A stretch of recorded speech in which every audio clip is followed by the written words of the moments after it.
Hey everybody, how you doing? I'm Pavs, a racing VTuber and an artist, and today we're going to be drawing a Miku. Recently there was a song released by Beat Shobun called Skip the Formalities, and I really like the design from it. The art style is really nice too. I like that it's a very fun blend of like 80s corporate elements and also just... I don't know, it's especially this cross-hatching here, you see? There's something about it that goes really well with it. It's just really well-made art. I don't know, the blue highlights I think is what really sells it, right? Like just on the edge of the jacket here. So yeah, I wanted to draw a version of this. I'm not sure on the details just yet. Before starting the stream, I was searching desperately through the Clip Studio asset store to see if there was anything that I could use. And I did find a couple of things. I did actually... There's a few of these that are actually really good. I wish there was a way to easily show... Well, maybe there is actually. Hang on. Maybe if I grab one of these and then just... It says that I have like 5 Clip Studio Paint windows. I wonder if I could kind of get in there and... Is this the one? Oh, no! Wait. No, come on. Wait, this can't be, this isn't right. No, hang on. This would be really funny if this operates how I think it operates. Hang on.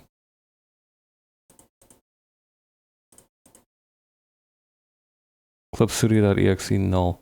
I think what's wrong with this thing is that it can only capture like whatever is on the actual Clip Studio. How would you say? I'm guessing that this is a product of some really messed up either hierarchies or programming or something. Each asset store window thing is its own tiny window in the Clip Studio store, which would make perfect sense for why it runs the way it does, i.e. not great. Oh my god, what the hell? I've also realized that there is a lot of Office-themed... How would you say? Resources. I wonder if there are like any... What do you call? Any poses or nothing. I feel like trying to go that way is a dangerous route, so I'm going to try and sort through my own folders and see if there might not be anything. Could give her a sword. You know, if you're ever in doubt of what you need to do for like your setting or your anything really, it's just good to just give the person in question a sword. Just do it. Okay, what is there to worry about? Just do it. You should really give your next character a sword. Actually, I wonder if by making the hips wider, I can get away with not making the body so narrow. Because especially on this one here, it does seem to have like especially wide hips, and also like tall hips, if that makes sense. But a much shorter torso than usual. Or maybe it's a normal sized torso and I...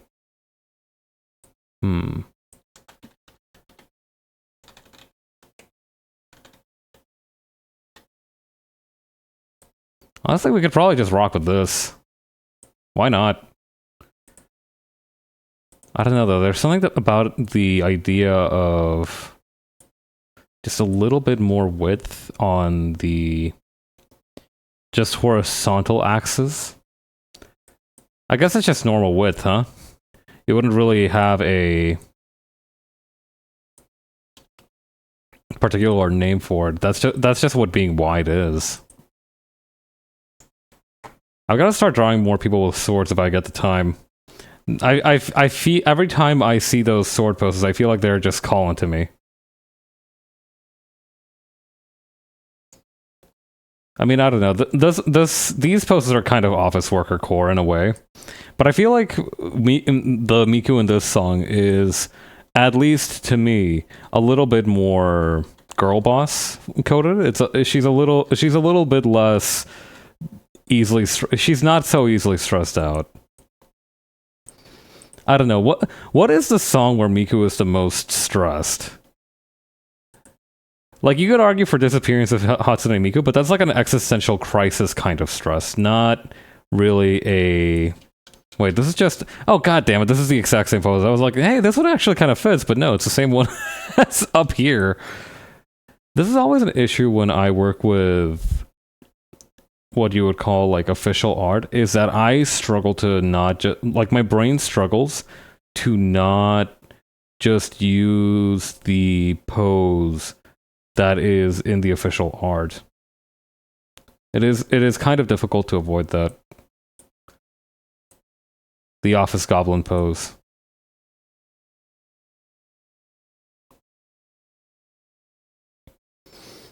But yeah, the background on this one, I think I'm just gonna render a 3D model and be like, that's it. We're going with that one.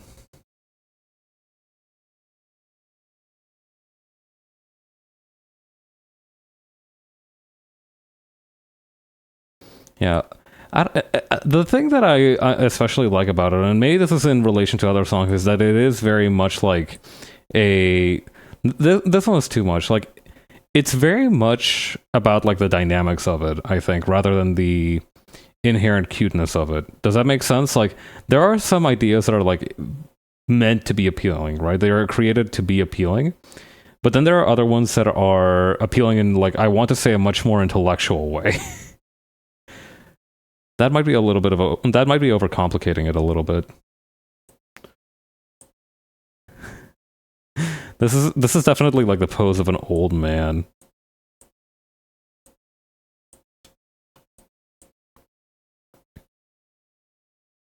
And it looks a little bit too much like the one on the bottom left, too. What's this one? This one could work, honestly. Imagining Hatsune Miku with a Herman Miller is kind of hilarious. I know she's got good lumbar support. I feel like I haven't seen some of these before. When did I get these?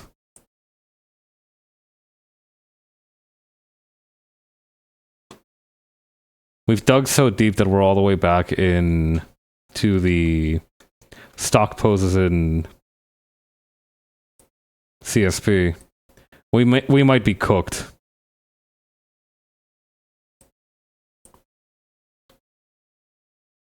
I don't know. Maybe I can find something in the Office one. What if I write OL instead of Office? Is that going to be more productive? Document 3D material. Okay, actually that kind of rips. Gotta go for that.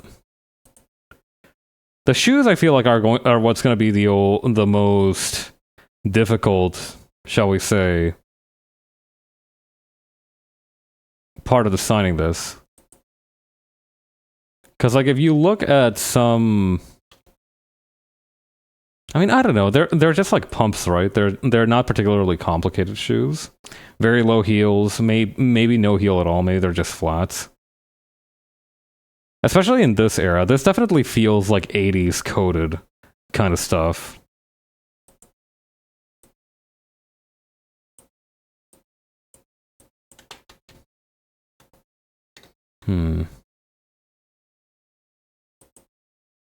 Maybe if I write Office and then sort it for pose.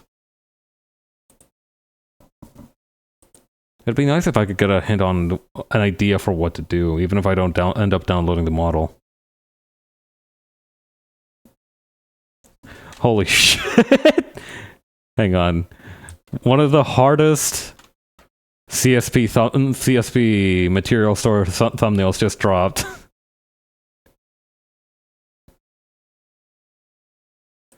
Hang on, dressing poses.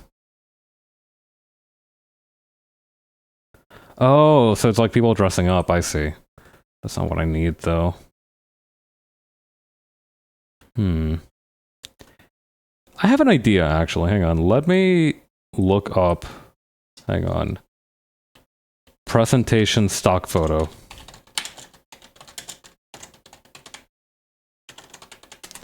If I used that, I feel like it's going to be a really good reference picture, because I remember the video and it looked a lot like a lot of stock footage of offices. Miku time, that's right.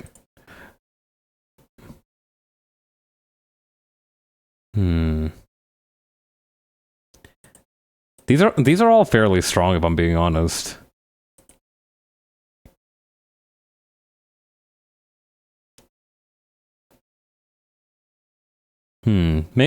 Maybe just holding one of those PowerPoint slide thingies.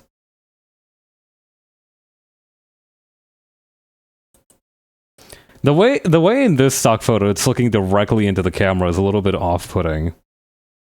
I feel like I'm watching a video and like I'm suddenly aware that I'm being watched back.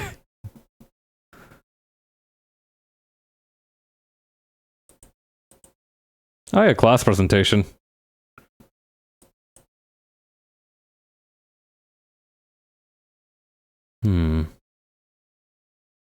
Office stock photo.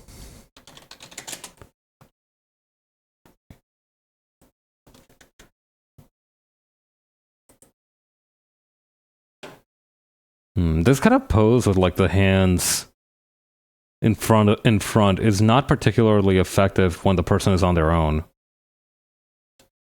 It feels like.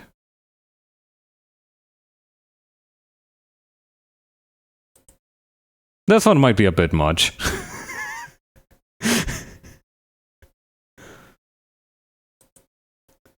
I actually kind of like the idea of giving her multiple arms.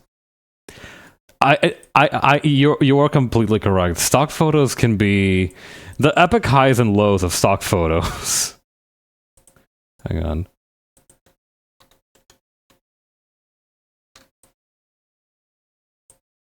We could be onto something here. I feel like we might be cooking.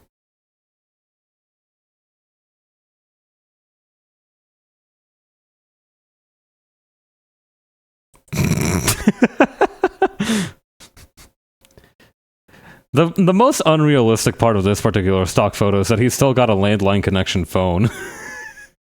Everything else is completely modern, but he's got like a MacBook. Maybe that is a fairly old looking model of laptop, though. I don't know. It's very, very slim.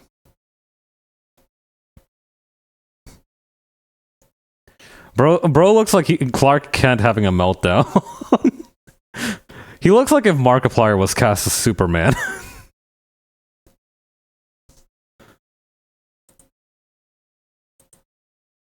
Okay, very normal looking pictures. Missing a little bit of spice. It's got a certain genesect.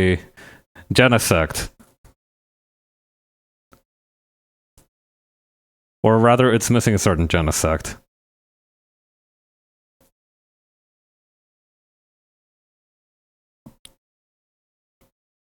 What is... Hang on. Office stock photo 80s. And now we watch the results roll in.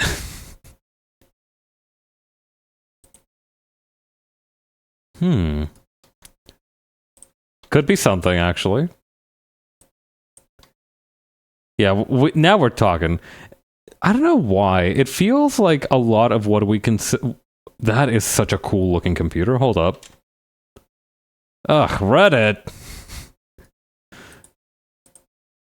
But yeah, I don't know. There's something very romantic about these super old, clunky computers. Like, they would be a nightmare to use. I would hate to use one myself. But I don't know. There's something so romantic about them. Romantic might not be the perfect adjective, but it's certainly what I feel. We don't get to use weird devices anywhere near as much anymore. I think that's the crux of the matter. I feel like they used to be such strange devices, and now everything we do is either on your laptop, on your phone. It's convenient. Don't get me wrong. I certainly appreciate the convenience of... Yo. Hell yeah, hell yeah, hell yeah.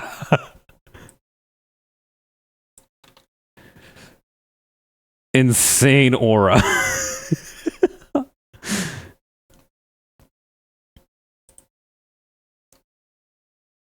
Hang on, these are... Oh yeah. Oh yeah, oh yeah. Okay.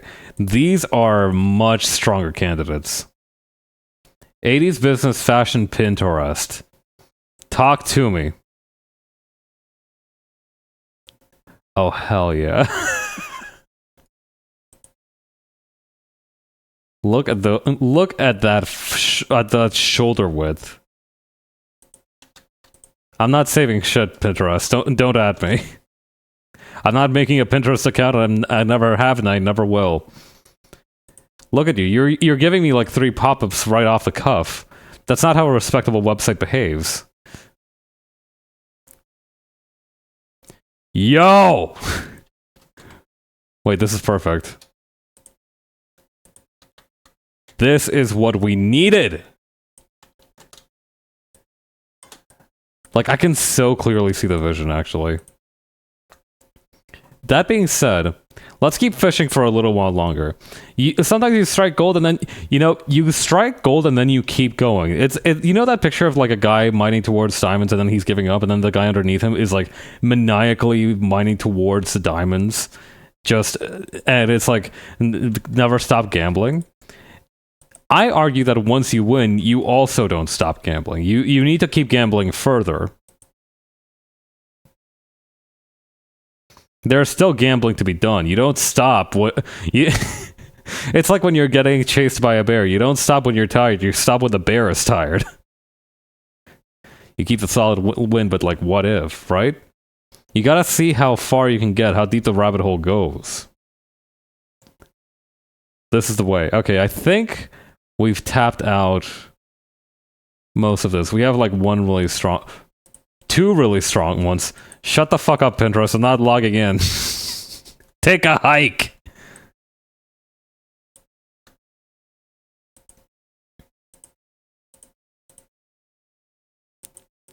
The log in to see more screen is its own page. That is devious.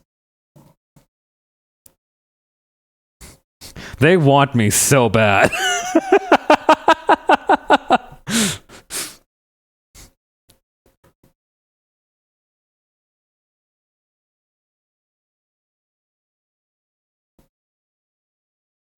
Honestly, yeah, it is an impressive degree of aura. Like, obviously, aura is not a new concept. It's not like a recent development in human history. But it's crazy to see how close we've gotten throughout the years. I feel like now we've codified it. Okay. A lot of what I'm noticing is that those super strong ones have this very contrapposto kind of hip sway, right? So very much like bang, bang, bang. And you see that in this one too, right?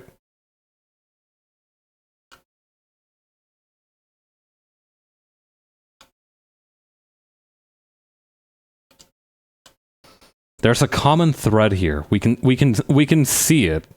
Even in this one, it's more subtle, but you can see it to some extent.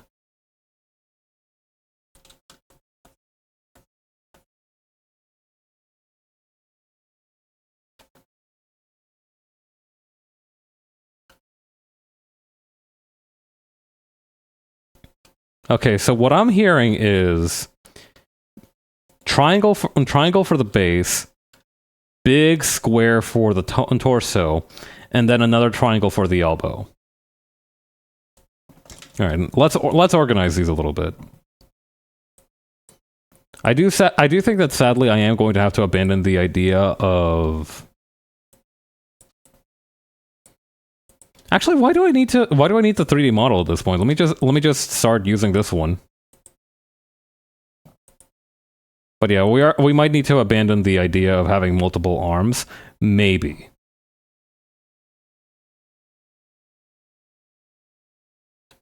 Hang on. Actually, we should find the source for this picture as well. Let me try something real quick. Google image.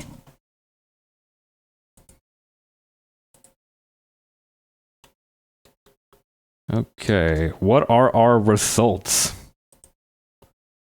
Visual exact message. Cindy Crawford photographed by Eric Bowman. For what? Hang on. Visual matches. Classic white button down. 53 Astrid ideas.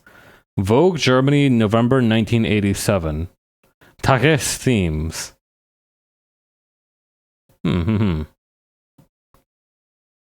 All of these are from Pinterest. God damn. Is there a way to filter for Pinterest? Hang on, filter. Oh wait, that's for safe search. Damn it. Alright, let's just crawl our way through these ones. Vintage lookbook.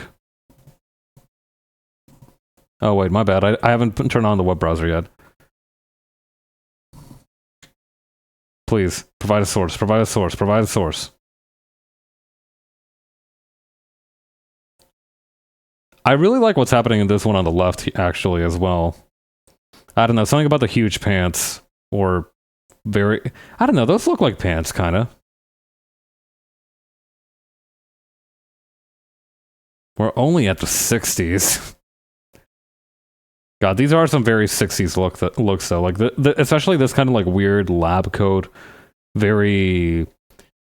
I don't know, very simple shapes, but very strong on the patterns. I can appreciate that.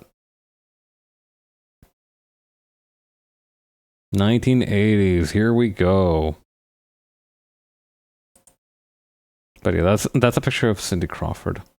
They have like a straight up source for it anywhere. This website is in Chinese. I don't think I can use that as a source. All right, yeah, no. Let's just chill on that.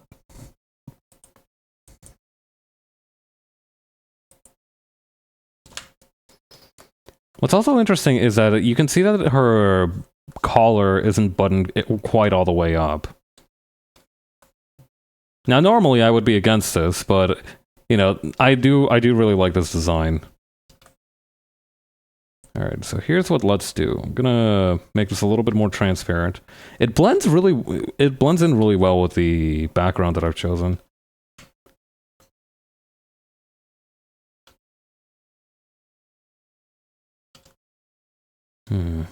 Hang on, I need a version of this that doesn't have the... What do you call?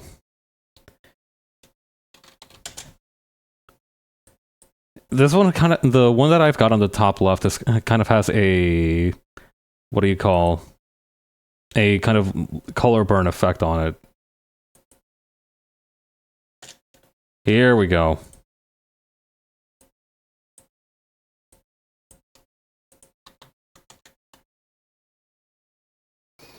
Okay, muy bien.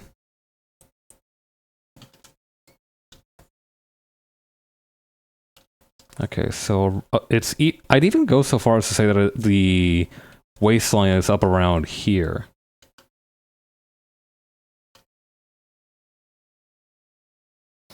Honestly, I do wish that wearing your attire with the top button unbuttoned wouldn't be as big of as like a fashion faux pas as it actually is, because you know, I don't know if you've observed my rice head, but it's fairly thick, so it's actually quite difficult to find a collar that fits well or, you know, comfortably. I mean, I technically don't have a neck, but, you know, the closest thing that I have, whatever I have that's like analogous to a neck, is fairly thick. So it is a little bit difficult. Okay, so here's what let's do. Line of action first.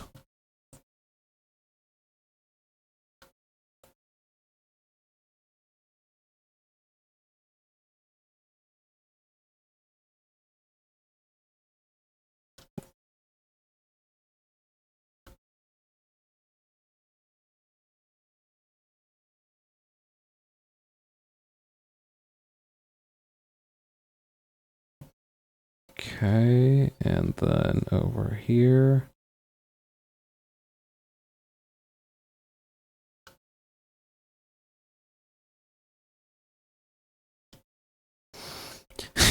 The little triangle hand. I don't know why. I feel like a little triangle hand like that is kind of... It feels a little bit like the mannequin is flipping you off.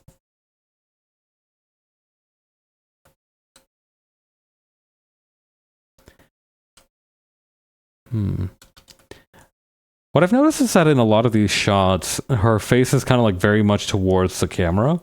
Whereas for this one, her head is tilted just a little bit higher. It gives a very aloof vibe, but that's not what we're looking for.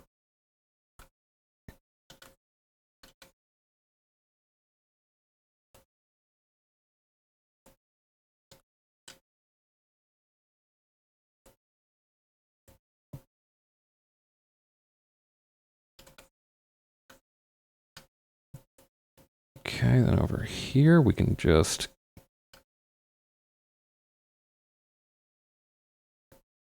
I think it'd be cool if the front sleeve of the jacket draped over the pants just a tiny bit.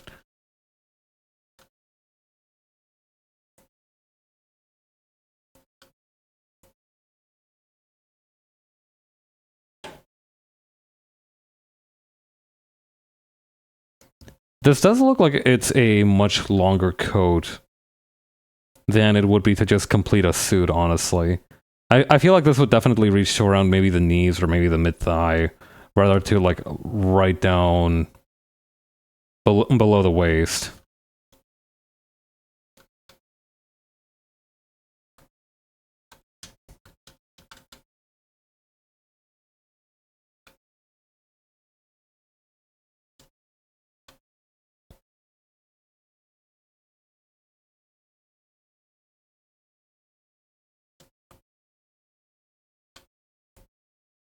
Alright, let's start on the rough draft. I also need to make the head just a tiny bit bigger and rounder. I don't know. Like I said with a lot of these examples where there is like an official art or official reference for it, I feel much more motivated to try and copy the style that is, or at least bring my own style a little bit closer to what is in the reference.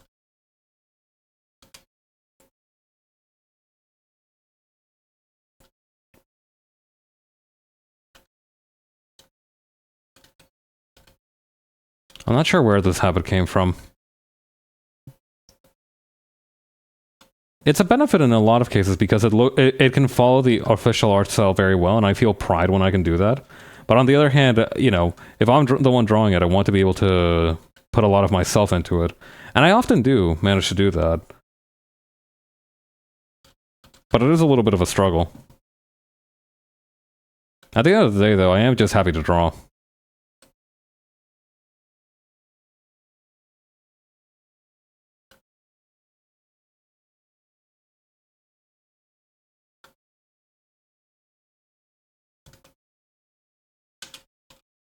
It almost kind of covers her nose.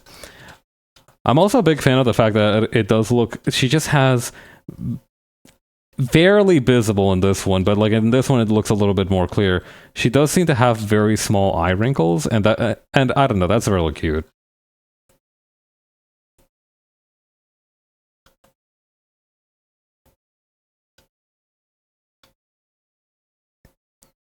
Never trust me to draw glasses correctly.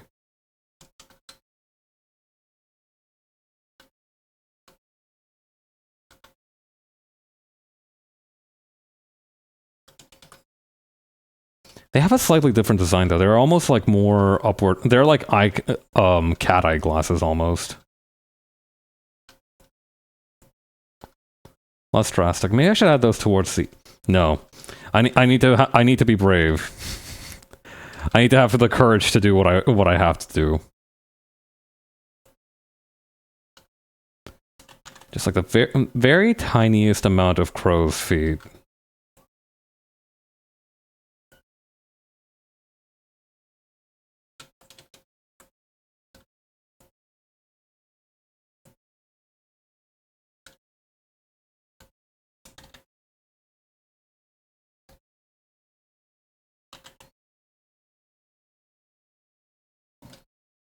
We'll have to flip this halfway through.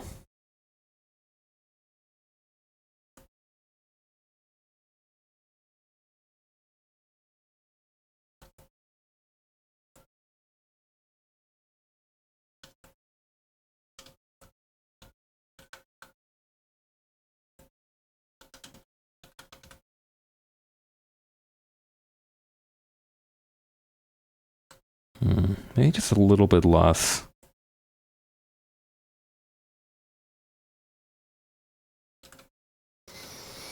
What's tough is that the corners of her eyes are kind of buried behind her side locks.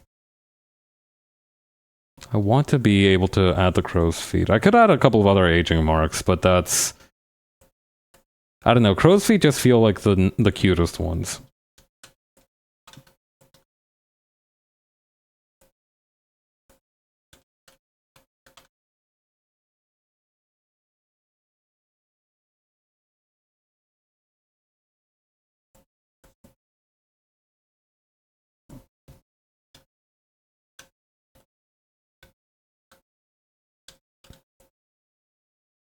I also really like that in some of the lines it looks a little bit sketchier than usual.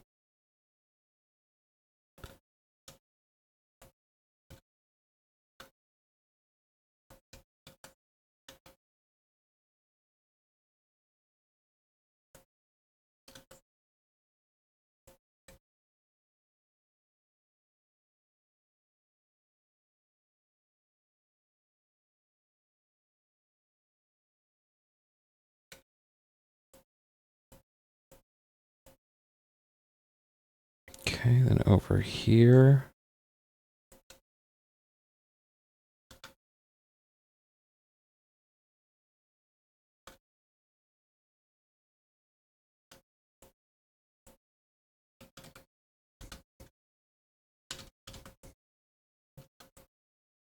Okay. We can have the twin tails kind of jutting out at an angle.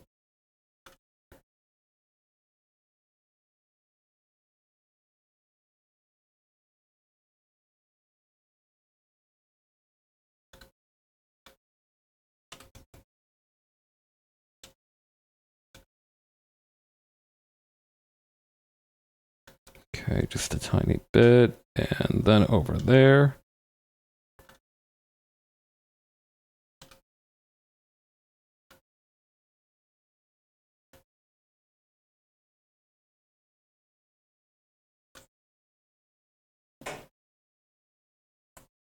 Not bad. I'm liking where this is headed.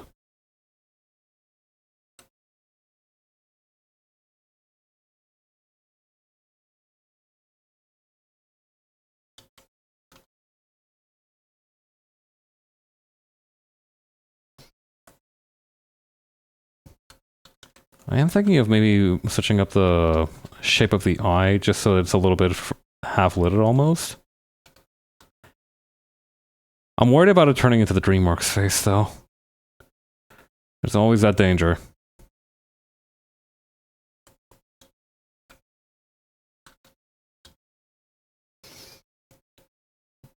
Maybe we can do it a little bit like the one at the bottom left, where it's a little bit curved out upwards. I think that's a good deterrent for DreamWorks face.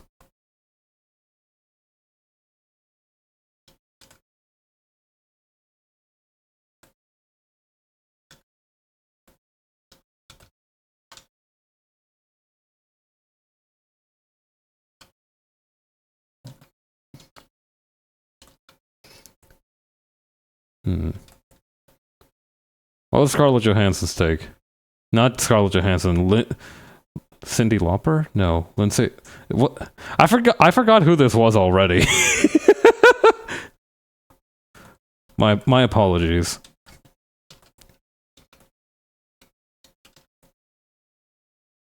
Let me grab her hand real quick, though. Okay, so two fingers to hook up the code. Okay. I might need to return to that. Hang on.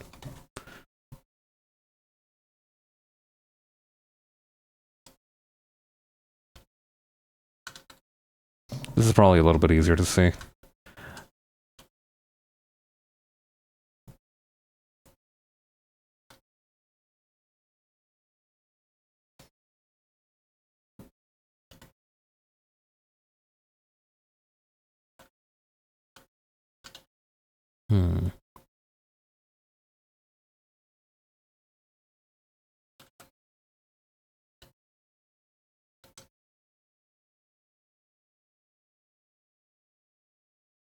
I do also really like that she has the sleeves slightly rolled up. I don't know. I learned to do that when I was very rarely, right? Whenever I was not somebody who was particularly fashion conscious in high school.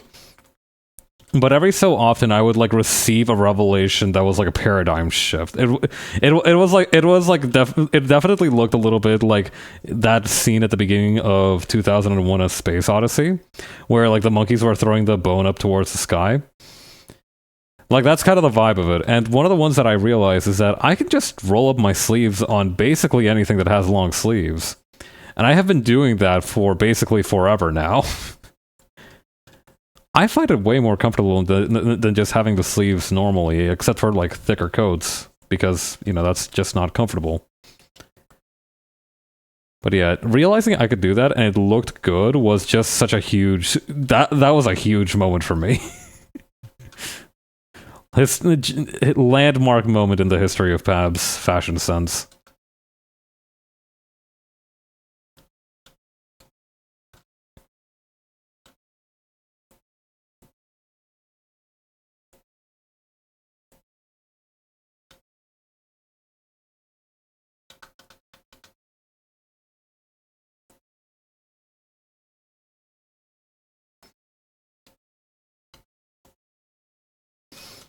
Oh my god, I just realized something else. Hang on. You know what this actually looks like a little bit as well? I think it's like the V2 pose?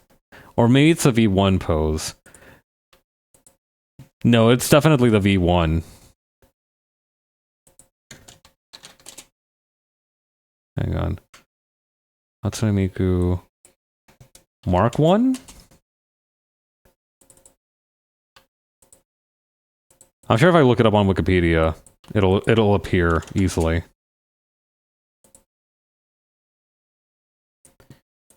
Hang on, what is this? Hatsune Miku cover? Nope, nope, nope. Alright, I need a Vocaloid wiki. Hang on. Pocket... Oh no, it was V2. V2 standard. Yeah, it looks a little bit like this pose, almost. I was right on the money. To the surprise of no one.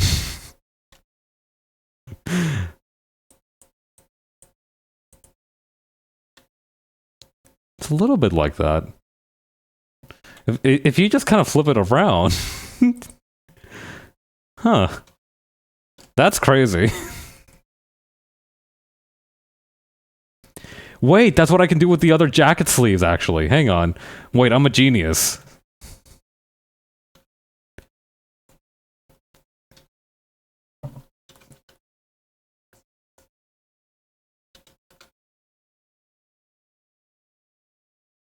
Wait, no, I'd have to flip it the whole thing around, though. Is it worth it just for one bit? Undoubtedly. Let's do it. This is absolutely worth reorienting the entire thing. No question.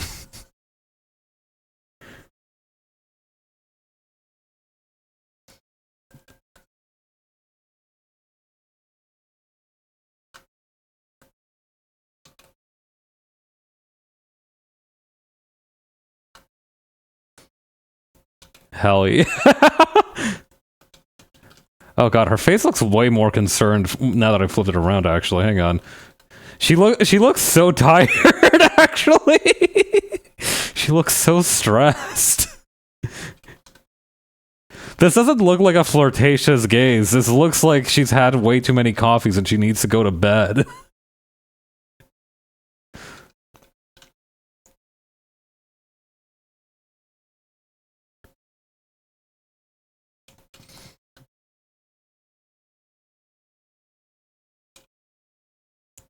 When you've had a rough day at work, but you gotta stay silly. Undoubtedly.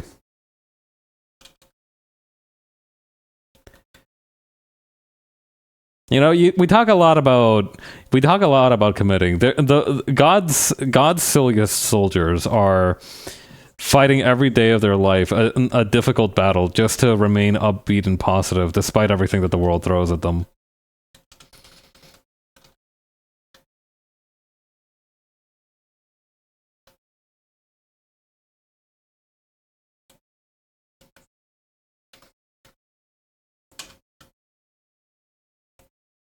I'm also gonna need to flip. Please, can I just remember her name off the top of my dome? Hang on. Cindy Crawford. Alrighty. We're back. I'm gonna I'm gonna rename the layer just so I remember. Shoot. Wait, hang on. I should have turned on the time lapse for this. Well, better late than never.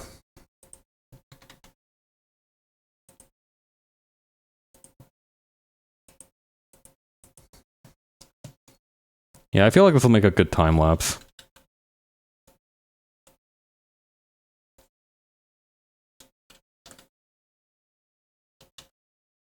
I also feel like I've made the glasses too far apart. These look more like fun, sporty sunglasses than they do glasses.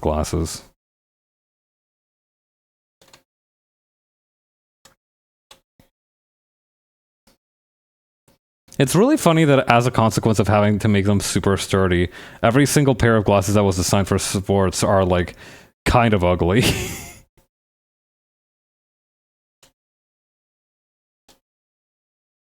That's how it is, though. You people with eyes have it rough.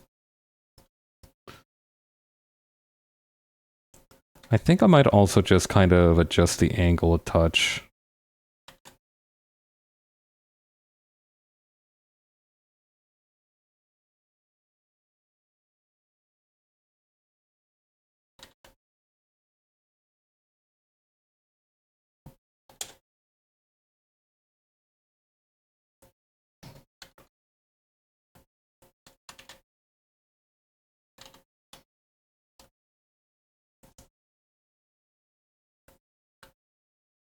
I might adjust the angle of the hair here.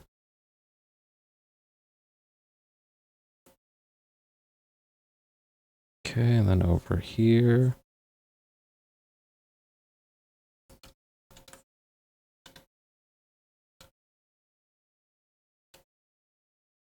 There we go.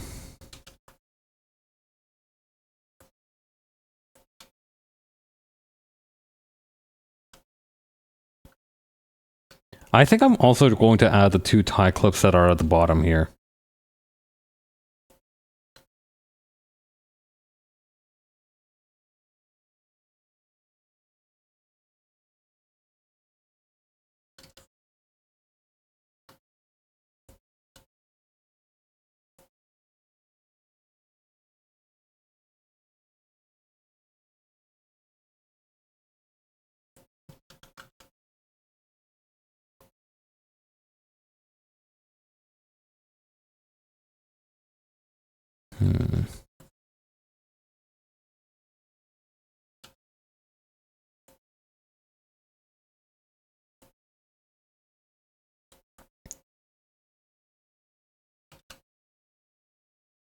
No, this doesn't seem right.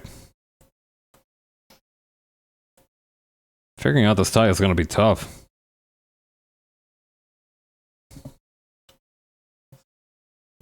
Better not overthink it, I think.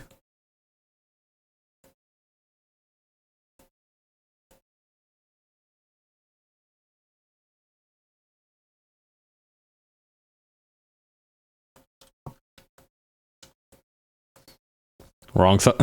Wrong side on the tie clips.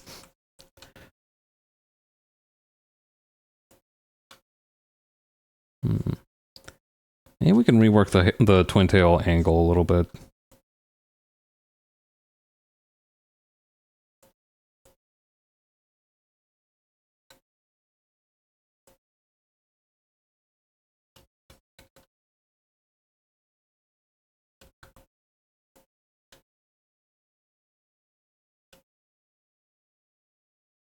There we go.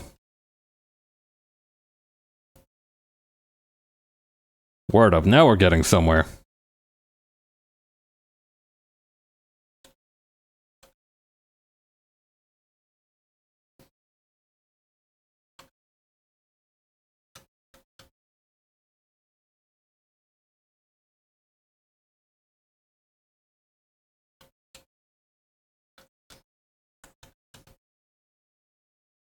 Let's give her a little bit more real estate on the side here.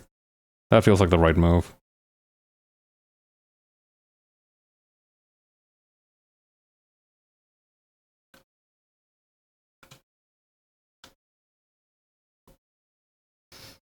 Addison Fanta, Miku, that's right! I've become a big fan of the song that this one was based off of, though. I've been listening to it very frequently. Ironically enough, or perhaps appropriately enough would be a better term, throughout my workday. Where the hell is... Oh no, I flipped the reference image back here too.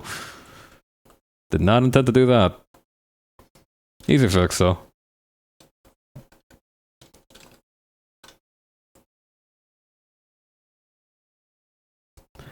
God, I saw that the producer for this song made a tweet that said, like, did I make this video as an excuse to see Miku in a suit? Perhaps. And then clarified, I'm only half joking. So real for that shit. Like, I understand your vision, I get it. 100% I understand.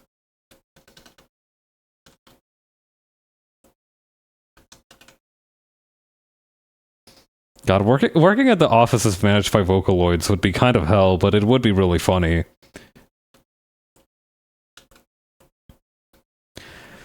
Water cooler talk with, like, Len would go crazy, it feels like. Like, that guy's always getting up to some shit.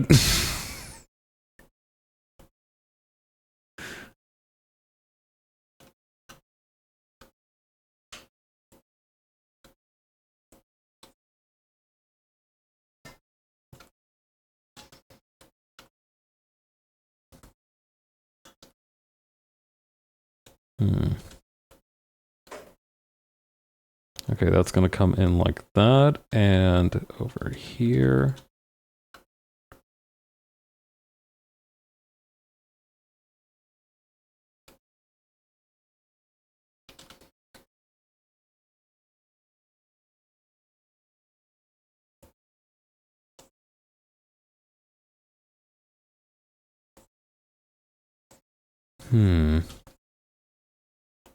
How do these bell-bottom kind of pants work? I think the best way would be to go like this, maybe?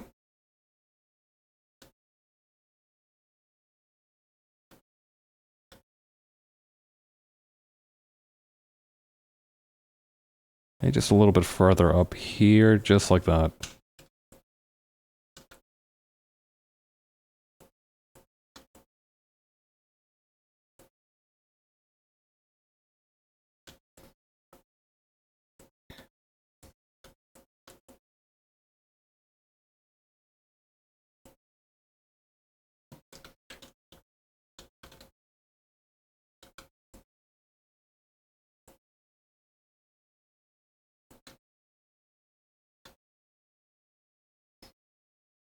One day I'll figure out how to draw anime girl eyes consistently. I think that's gonna be kind of like when I unlock Ultra Instinct.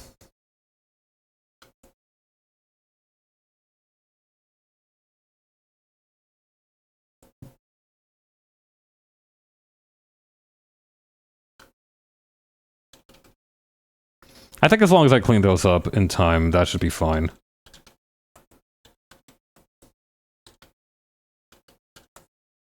It is also important to include that there's that kind of light in there. I think it really brings it together.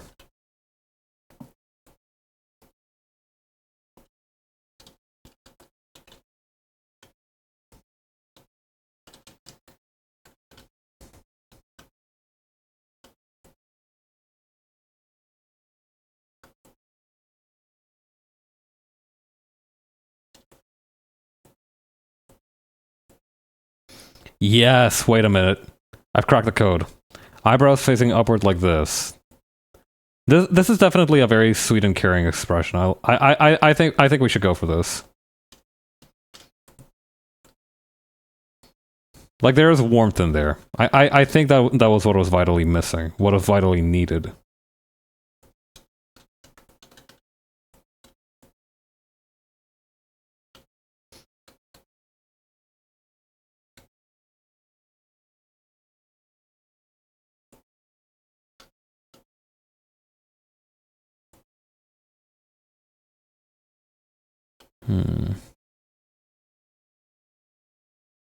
Maybe just a little bit further like this. Yes. Yes! Sicko's voice. Ha ha ha, yes!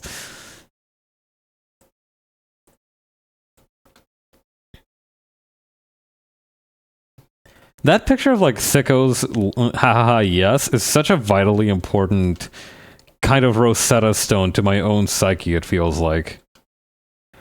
Like, I'll know I'm having a good time with a piece if I can, like, feel that way about whatever I'm drawing.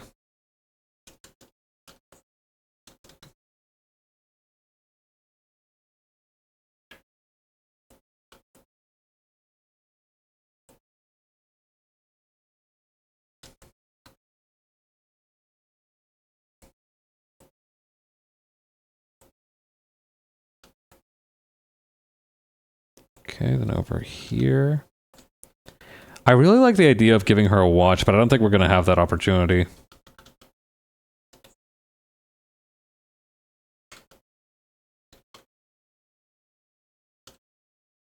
Unless I added, like, a pocket watch strap down here for whatever reason, but I feel like that's an entirely different genre of person. I don't know, was there... I need some sociologists to weigh in and tell me what the overlap was between, like, people in the 80s who, like, women in the 80s who wore suits and also had access to a golden pocket watch. Because I feel like by that point, everybody had moved on to wristwatches.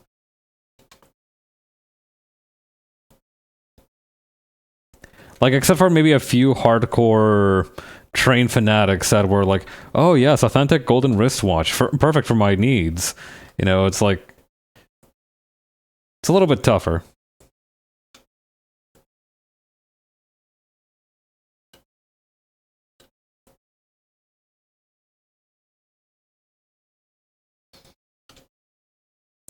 I don't know, I feel like for a long time...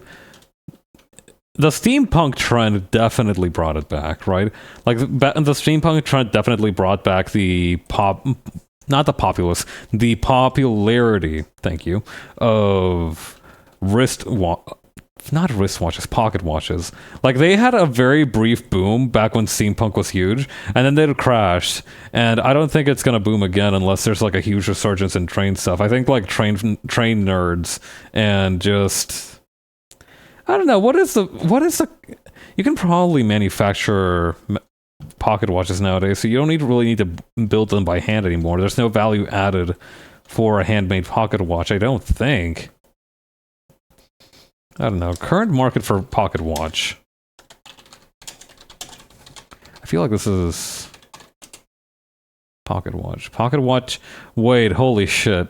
I think I might have just found one of the greatest WordPress websites ever. Pocket Watch Database Market Report. Top 10 common... 16 size watches that increase the most value. Okay, no, this is like... This is for a collection of pocket watches. 16 size, current estimated value, working condition. 19 jewels, 24. I mean, I don't know. These look fairly old. Hang on. Pocket watch serial lookup, history, catalog, announcements? 2022, time for review. This place is such a strange catalogs and resources. Hang on, maybe this is what we can do. New addition to the watch archive. Nah, this ain't it.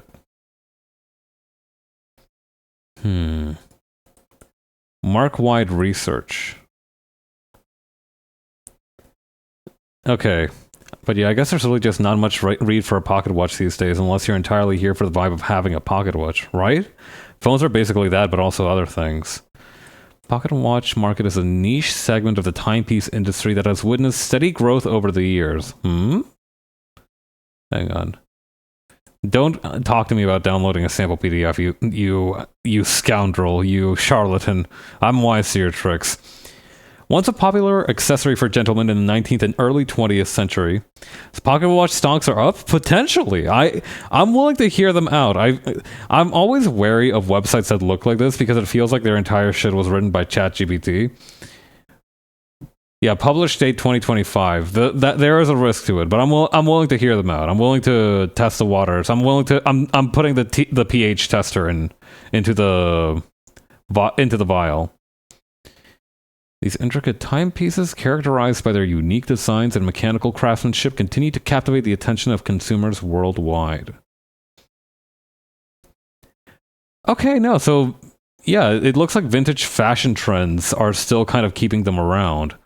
A growing appreciation for mechanical craftsmanship, the demand for pocket watches is not limited to collectors, but also includes individuals who seek unique and stylish accessories that set them apart from the crowd.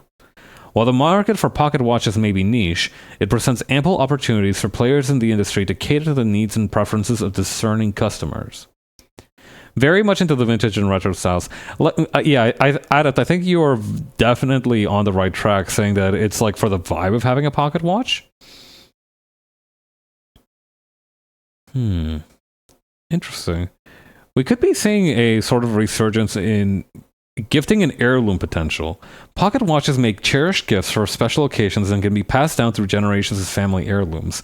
That's something else. I wonder if there's going to be a sort of return to physical family heirlooms to an extent, you know, given kind of like the volatility of the market. Although we haven't really seen that. I have considered buying gold as an investment, but the thing is, the real problem with buying gold is that they keep it in a vault somewhere. They don't let you have your gold. Shrek voice. They don't even let you have your gold. So it's a little bit sad. I wish I could just have a brick of gold that I could have in my house. Like, obviously, I would be fucked if somebody robbed me. It's kind of like, it's very much an Arsène Lupin kind of situation if I get robbed in that case, but like, I don't know, I just wish I had a brick of gold, a brick of precious metal of sorts. Okay, preference for modern technology. The preference for digital timekeeping devices such as smartphones and smartwatches may affect the demand for traditional pocket watches. Some consumers prioritize functionality and advanced features over the aesthetic and craftsmanship of mechanical timepieces. Okay, e-commerce, consumer awareness about pocket watches, collaborations with fashion brands, tapping into the gift market.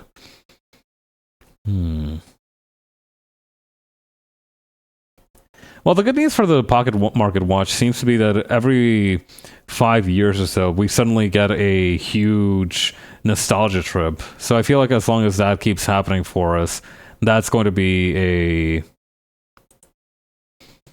good market for them. You know, that's going to be of benefit to them.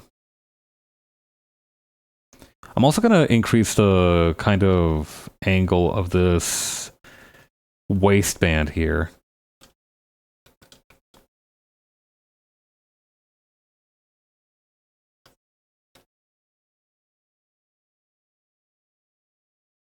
And maybe this leg back here too.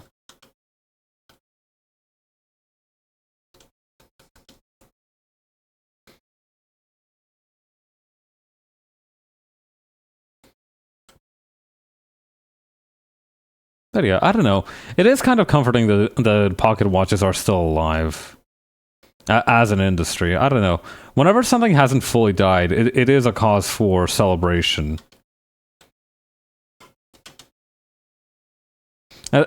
Well, no. Let me rephrase that. As long as something that existed before the mid-2010s is alive, it's a cause for celebration.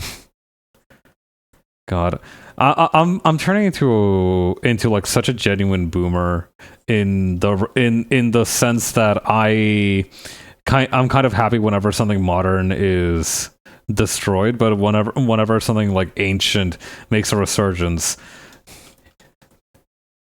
Well, I mean, I guess it also depends on how you define ancient. Like, don't get me wrong, I'd be really happy if like the extra clay tablets for the Epic of Gilgamesh were unearthed, but honestly, my kind of like definition for ancient has kind of moved up to be like in the early 2000s, and by that time we've already had some kind of real stinkers in the market as a whole. Well, it's not like there was ever a market that existed with virtue. It was just harder to be evil because things were overall kind of smaller back in the day. Or at least the world wasn't so huge.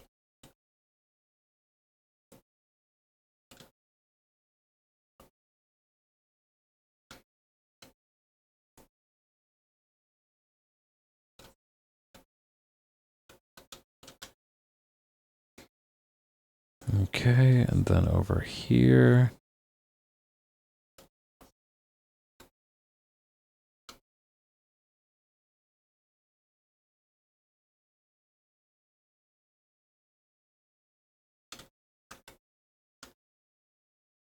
I do always think that it's needed more physical stuff like pocket watches can continue to hang around in some form. I think that's a key word, is that this sentiment is purely limited to physical stuff. If it's something digital, then, well, it's still a shame. But like, if it's something physical, then it does feel like we've lost something very important.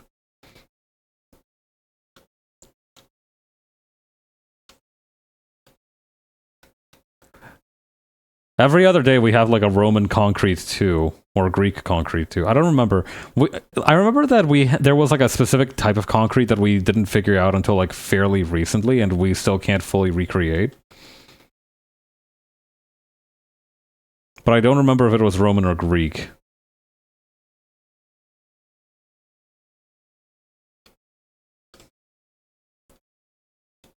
Maybe a little bit higher on this waist sash thing.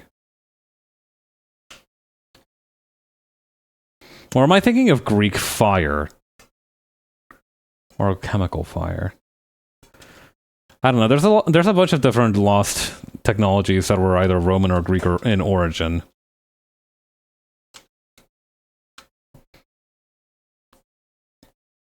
I do remember something about the weird old concrete thing. Yeah, hang on. Maybe Roman concrete.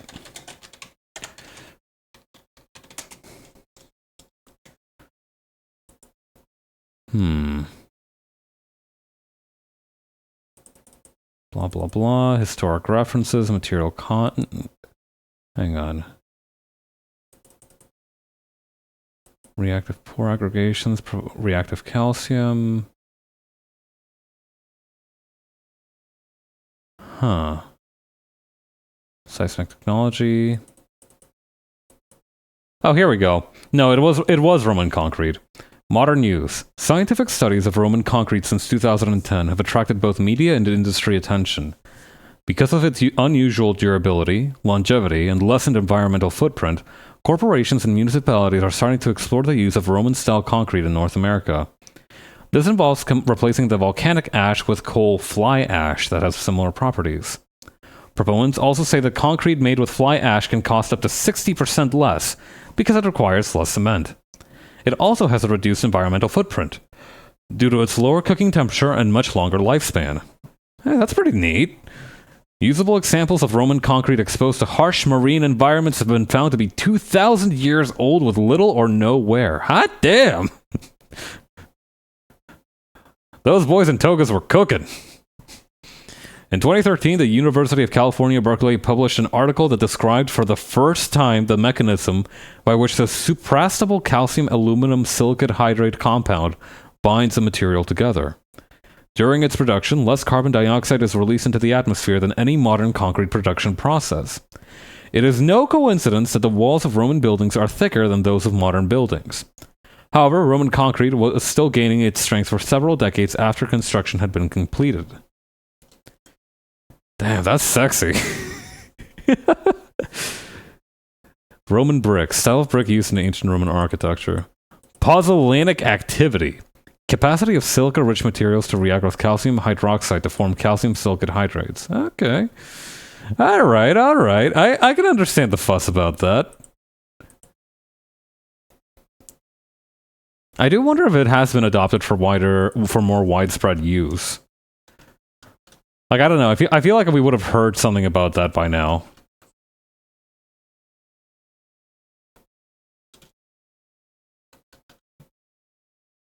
Yeah.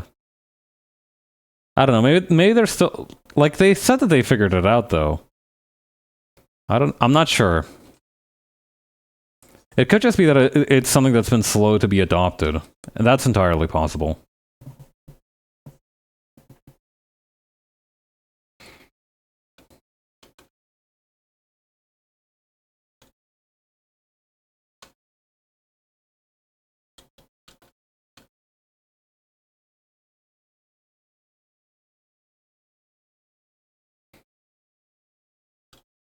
I'm gonna give her a beauty mark. You'd have to get, like, manufacturers to switch all their stuff to making this, and that's not gonna be an easy process, probably. Nope. Alright, I think we're basically ready to rock for the proper line art, so let's just do that.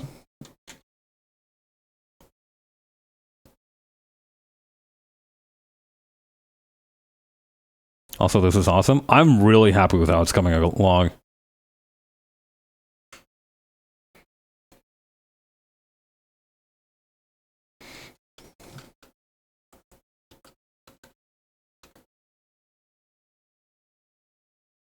Alright, clean copy.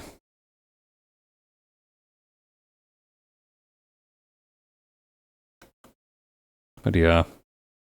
I don't know. It is always it's an interesting feeling when a technology that is ancient is genuinely that guy.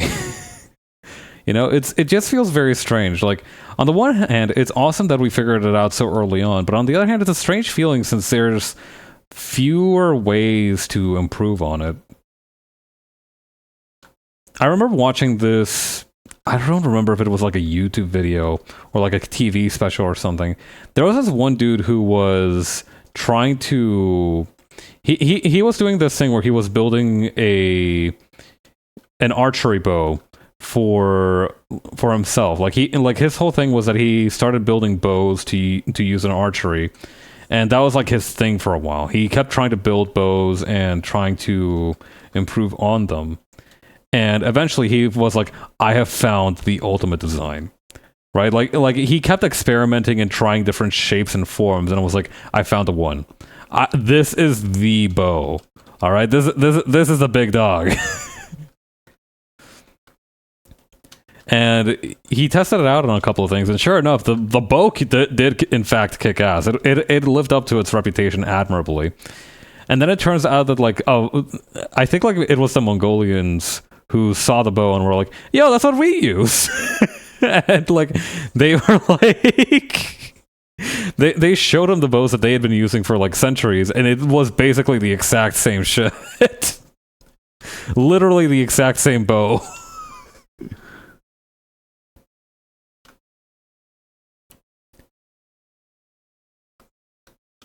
I don't know. It must be an odd feeling if you've been trying to research that.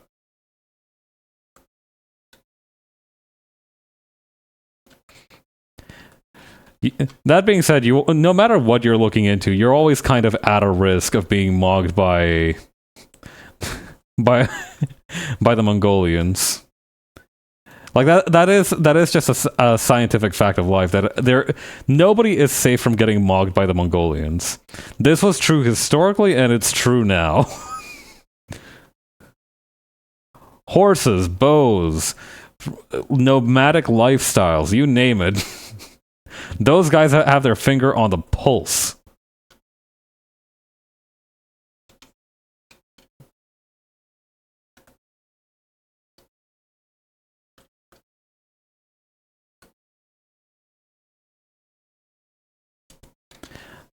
I think it's kind of neat, like, shows that people haven't really been dumb before or anything. Still able to find really good solutions to stuff before, even if having less tools to work with. That's a very good way of looking at it, I think. You know, for me it was like, you know, there's nothing really true under the sun, but nothing really new under the sun, pardon me. But nothing really true under the sun feels like such a badass catchphrase, actually. But yeah, I do think your perspective is a much more healthy one in that, yeah, people have just been figuring stuff out. They, you know, sometimes they were off by a little bit, or they didn't have all the tools that we did to understand it to the extent we do. But it was still very much a development for them. They still understood fundamentally what was going on.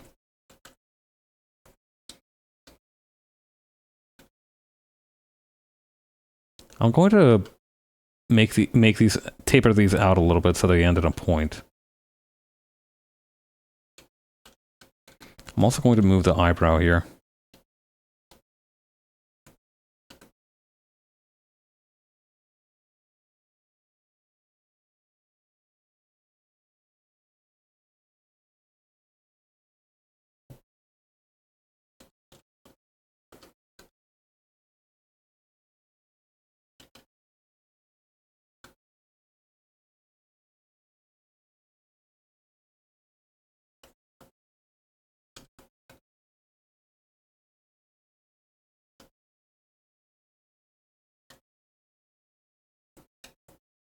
Okay, just a tiny little tweak here so that there's a little bit more lash.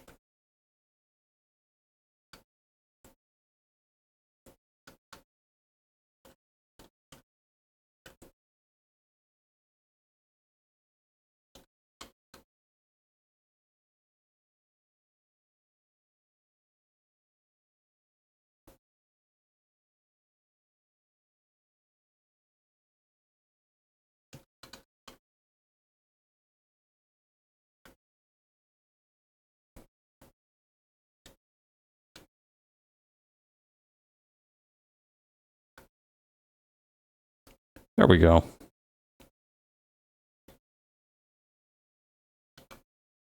Hang on. Oh yeah, hang on, this is exposing a lot of weak points. I should have flipped this earlier. I should actually give the whole thing a quick flip, just in case. Yeah, like, hang on. Like, this part here needs to be a little bit further up.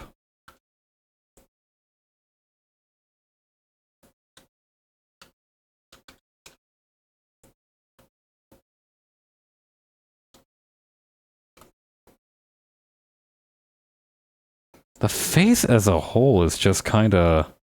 Hang on, let me take off let me take off her glasses real quick so I can investigate.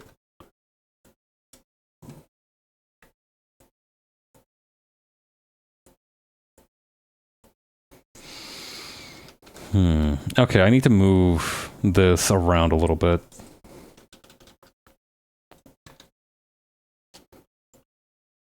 Gonna turn her into Potato Head Miku for a minute.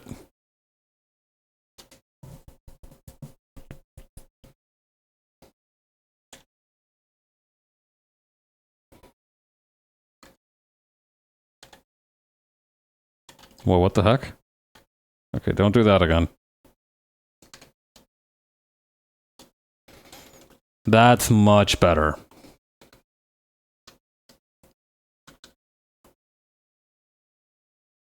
Alright, let's rock with this one.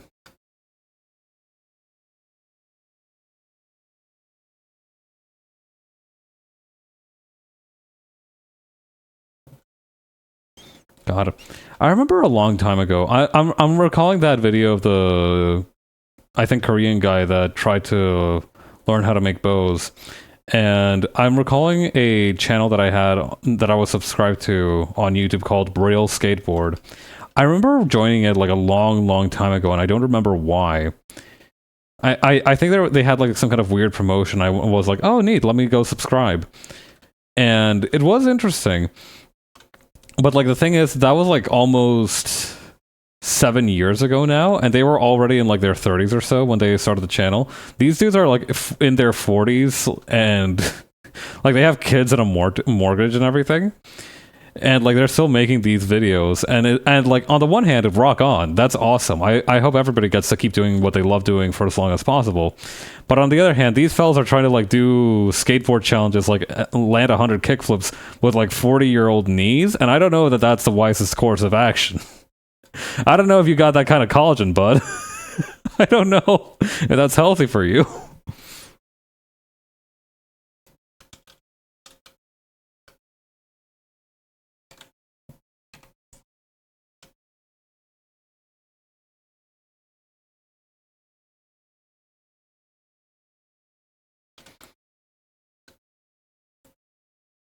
I am worried for these fellas' health.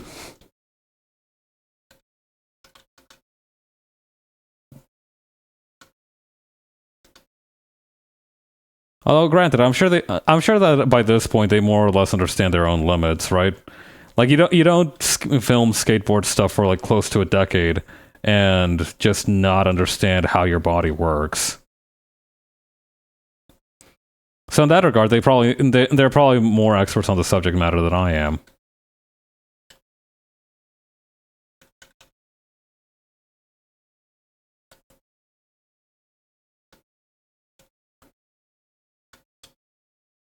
Wait a minute, I can just make a normal oval to make this shape. What the hell am I doing? Right? Like, these are just ovals. I mean, they have a little bit of a pinch at the end, but I can do that easy.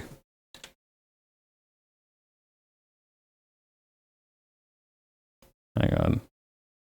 Flip that. Okay, we might have to bring this eye in just a tiny bit.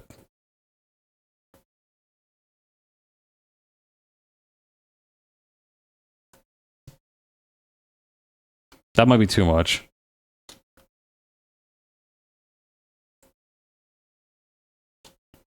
Perfect. Alright, there we go. And this way we can bring back the crow's feet. My agenda proceeds smoothly.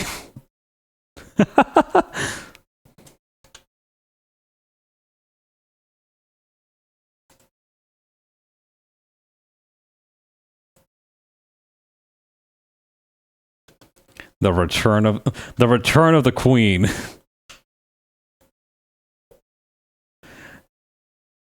I respect the fact that the original producer for this song was trying to push his Suit Miku agenda. Now it's time to spice it up with a little bit of my own. There's enough room for two agendas in this song. Slime.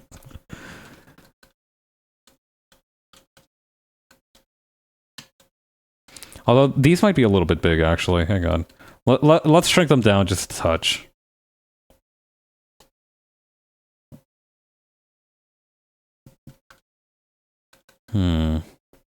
I do think it is because that they are going over the hair that this is bugging me. But then I mean, these ones have an ambiguous angle, though.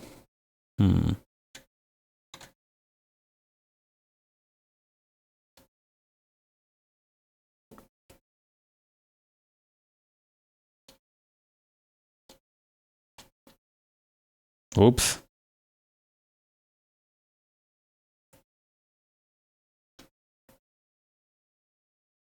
Wait, did I accidentally double... Oh yeah, there's two of these here.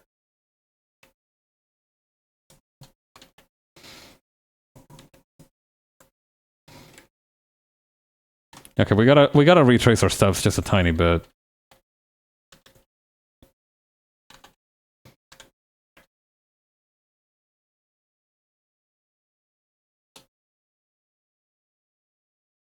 Hang on.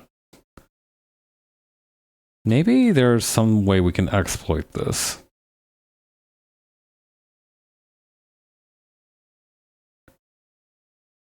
Wait. Pause. Hang on. I think I have found a method.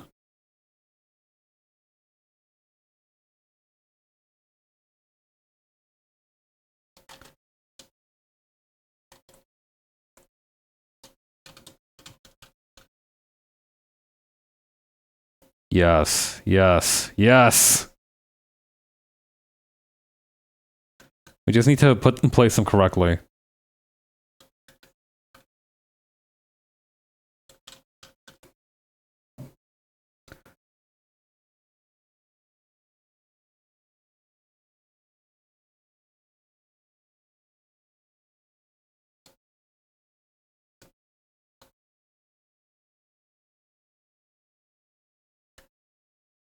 Okay, nice.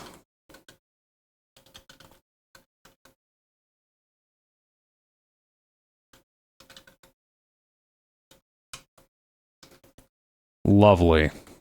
I am very happy with this outcome. Alright, let's keep moving.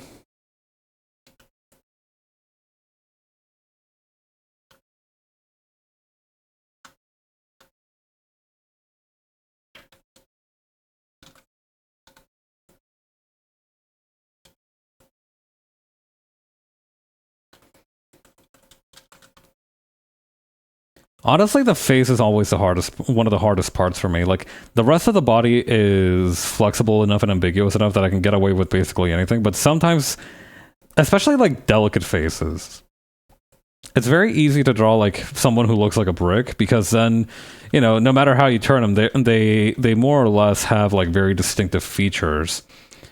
But with someone like this who has much more delicate features, it's tougher. I lack training in this respect.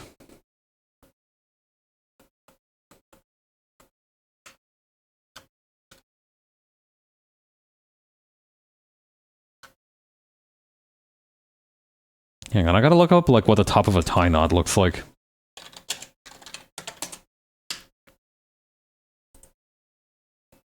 Ah, cierto. Yeah, just a simple Windsor knot. Or half Windsor, even.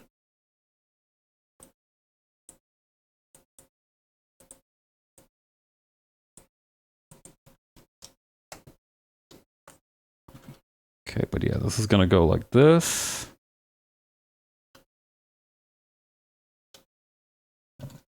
And then it's gonna come out like this.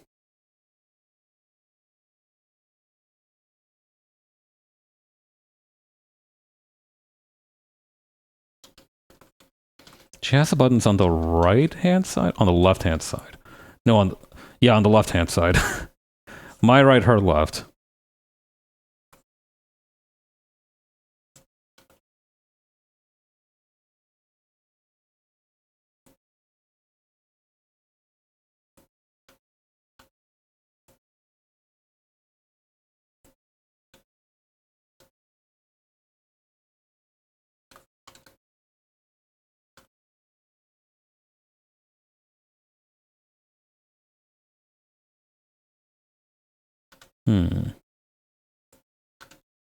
Hang on, I need to make this follow the curve of my hand.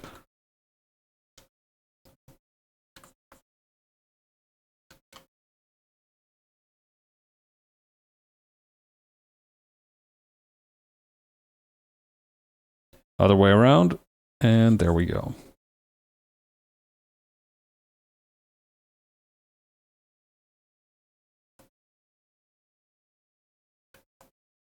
Perfect.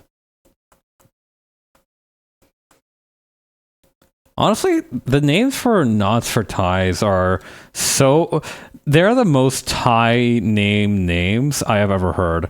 Like, you've got the Kelvin, the 4 in hand sounds more like a poker thing. But you've got the Pratt, the Windsor, the Balthus. Those definitely... Like, if you asked me if those sounded like names you would give to a tie knot, I would say, like, hell yeah. They sound exactly what I would call a tie knot if I had to make one up.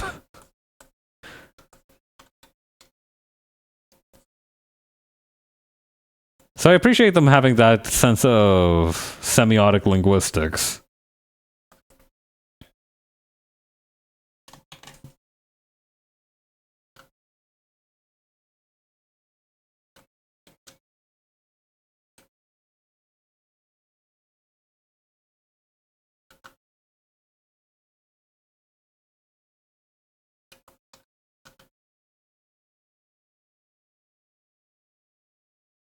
Okay, then over here.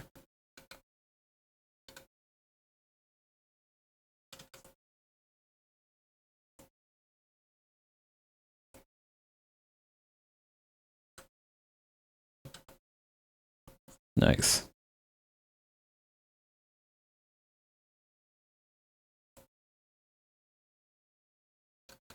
This one might be a little bit far out.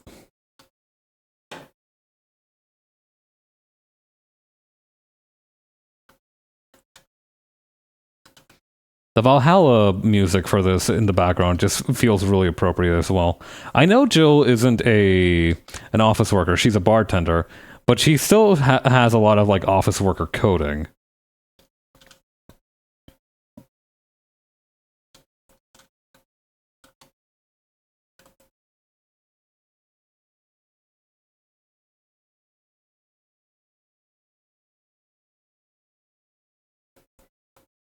Okay, then over here.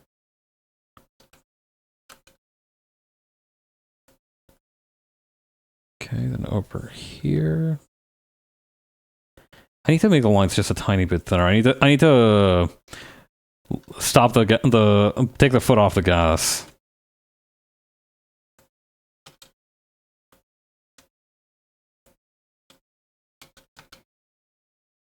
Or do I?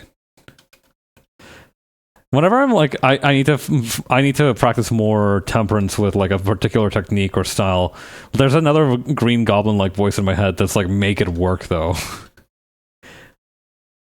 And sometimes it does work out. Sometimes it is just about having faith and trusting the process. But in other cases, I'm glad that I did tone it down.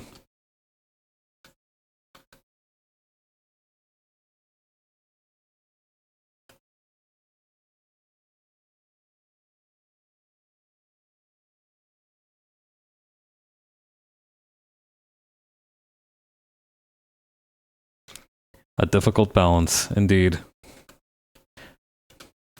I have, instead of like a shoulder angel and a shoulder devil, I have like a tiny shoulder, I don't know, a tiny shoulder Jackson Pollock and a tiny shoulder Andrew Loomis. Actually, I don't know too much about like what Pollock. Maybe Pollock was very strict on himself. I do remember learning a long time ago that Jackson Pollock paintings can be, because he painted with a rod rather than a brush, it's actually quite easy to almost make an algorithm that can detect whether the strokes are the correct ones. You know, they're just curves. They're really just curves that follow a specific pattern. So you can, and they're very distinct ones at that because they're the highlight of the painting. So because of that, you could just like make an algorithm or a something that says like, okay, let's take a look here. This curve looks right. This curve could use some work. This is not a real Pollock. I think I remember reading that somewhere. Hang on. Let me double check my sources. Painting algorithm. Oh yeah. Ars Technica back in 2015. Computer algorithm that can accurately identify Jackson Pollock paintings. Like his work or hate it, it's clear that the painter Jackson Pollock pioneered a distinctive visual style with his drip paintings. If you admire his work, which I do, then you probably admire his distinctive visual flair. His distinctive visual hair. Okay. I am now fortunate enough to argue from my perspective with math on my side. Lior Shamir, a computer scientist at Lawrence Technological University, has taken a series of image analysis algorithms and shown that they can discriminate between real Pollocks and pieces painted in an attempt to mimic his style. Okay. Recently easy for a forger to match his materials. Whether they match his style or not is debatable given the disagreements noted above, whether there's a distinctive style involved at all.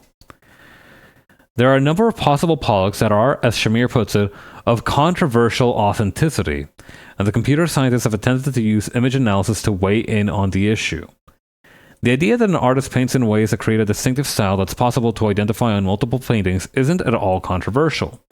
The question is whether that style can be reduced to a value through the mathematical processing of information in an image of those paintings. This is interesting. This is almost like this feels like a very good companion piece to have with, like, you know, the authentication of whether an image is AI or not. Okay.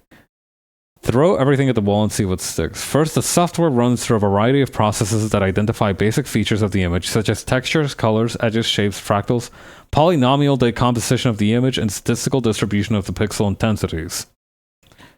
Wait, no. Why is it not showing my... Hang on.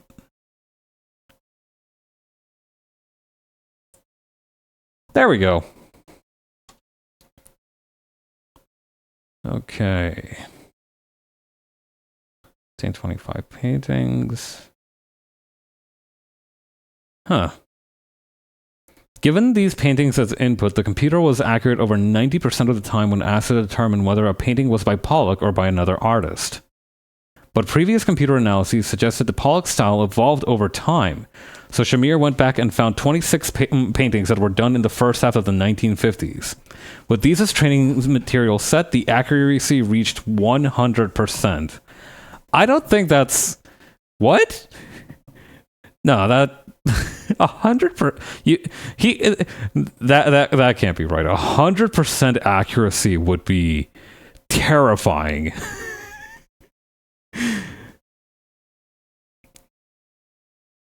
Huh. But yeah, it turns out that I wasn't misremembering it. There is, in fact, an algorithm that can tell you whether you have on your hands a genuine Pollock. That's pretty neat, honestly.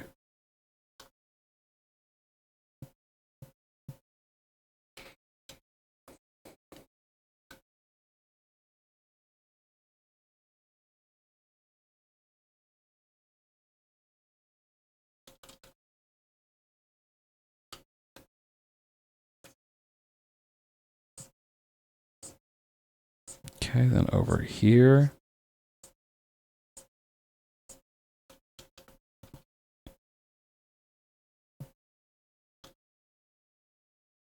Nice, nice, nice.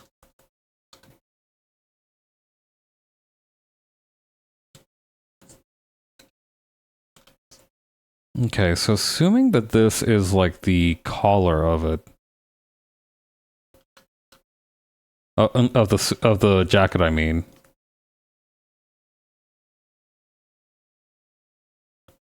I think the best way to do this would be to do it like...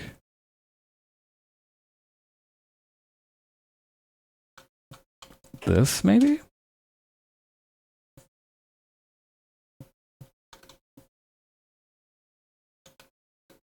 No, that doesn't feel right.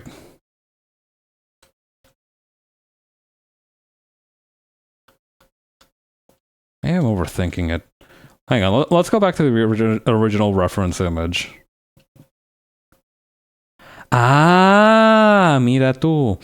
So in this one, it's actually folded in half. You can see that the second shoulder pad back here. Interesting. Okay, that gives us a little bit more extra context. Hang on, let me bump this up a little bit again. So if that's the case, then the right method would be to have something vaguely like this.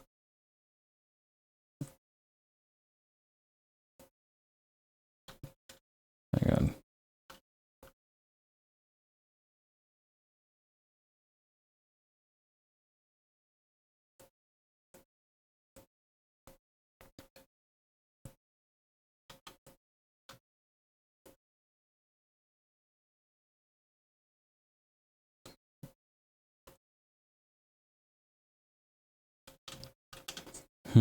Okay. And then bring this back down here.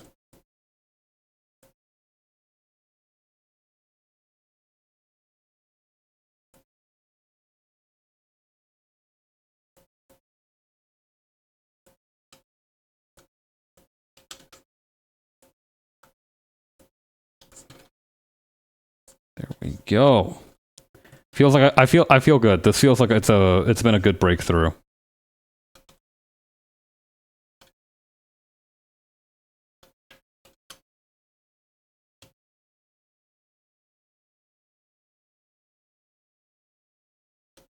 There is like a sort of...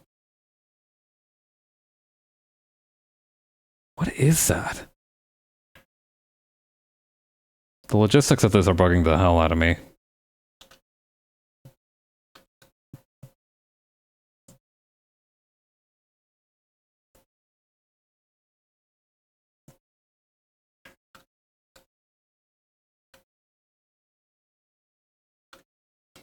Alright, I'm just gonna wing it and pray that it's not too difficult to read in terms of just what it is supposed to be. I think the broad strokes are fine.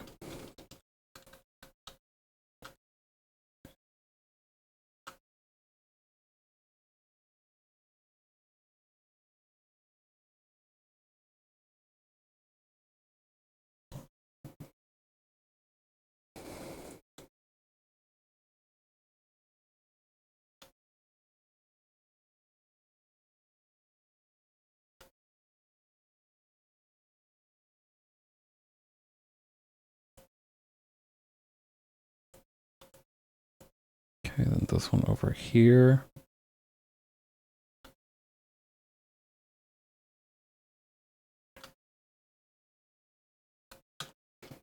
Okay, yeah, this feels about right.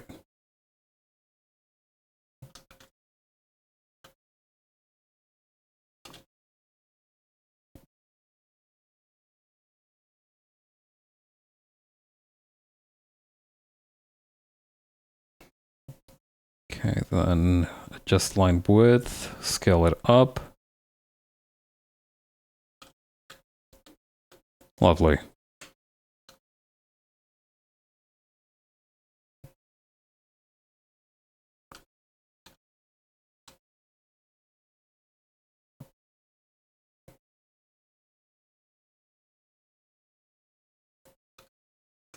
Okay, and then over here.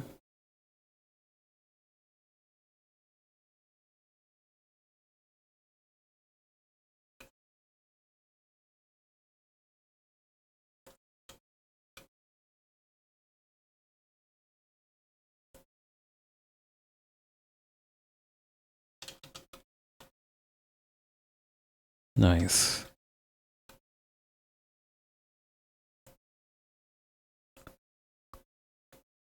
This feels like it's going so smoothly, and I'm trying not to jinx myself. I feel like I'm not gonna have to do too much for shading if I'm just trying to follow the visual style of this. I think what might take the longest is definitely the cross hatching on the shirt, but that's just cosiendo encantando. That's like...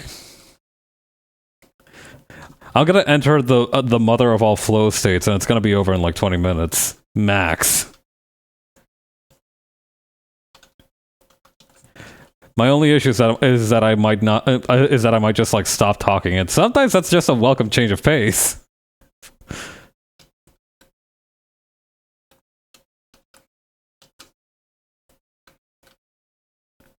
Although it would get pretty lonely on a stream if I don't talk constantly, so I'll try to keep it up.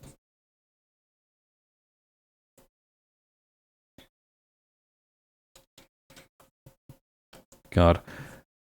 Speaking of patterns, I recently looked into... I wanted to look into what a certain pattern was called, because I wanted to make a joke with it. There's like this Japanese traditional cloth pattern that's supposed to be based off of arrows. And I've already forgotten what it was. I think it was like... Hang on, let me see if I can't find it.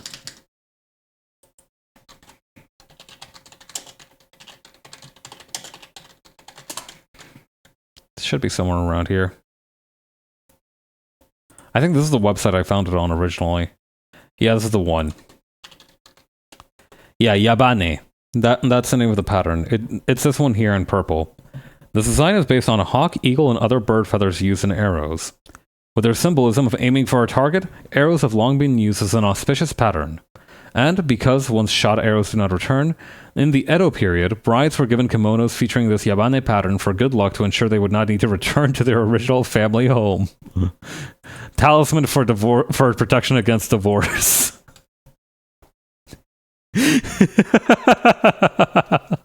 Don't come back, the pattern. Yeah. God. Like, all right, have a happy congratulations on your marriage. Have a lovely, happily wedded life. Do not fucking return. All right, don't come back.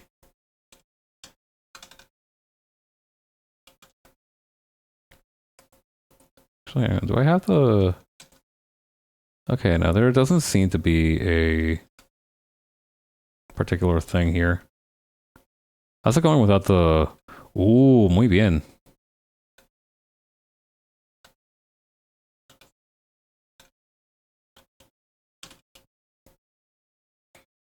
Alright, and now we just need her massive twin tails. I am so happy with how this is coming along.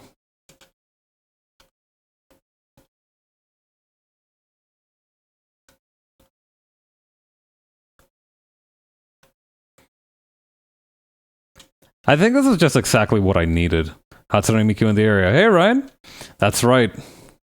Hatsune Miku in your office. Hatsune Miku... Hatsune Miku in your boss's office. Hatsune Miku is now your boss.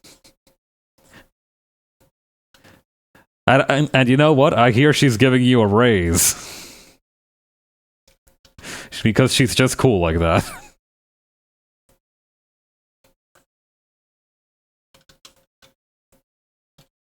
Could you imagine somebody say... Imagine, like, Hatsune Miku giving you, like, the "I'm sorry, but we're gonna have to let you go" speech that they give you in, like, downsizing situations. But, like, it's in, like, the Miku voice synth. "I'm sorry, but we will have to let you go."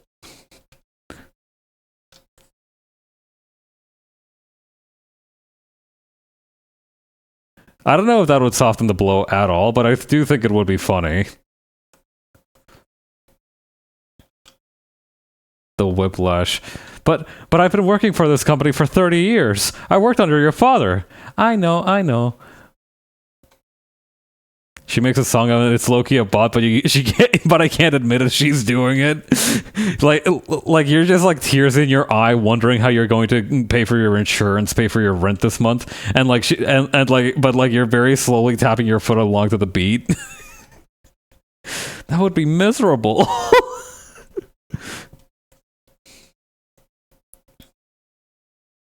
God, I'm really glad that, you know, VTuber world domination, right? I'm all for it. I love it very much. I do think it's awesome.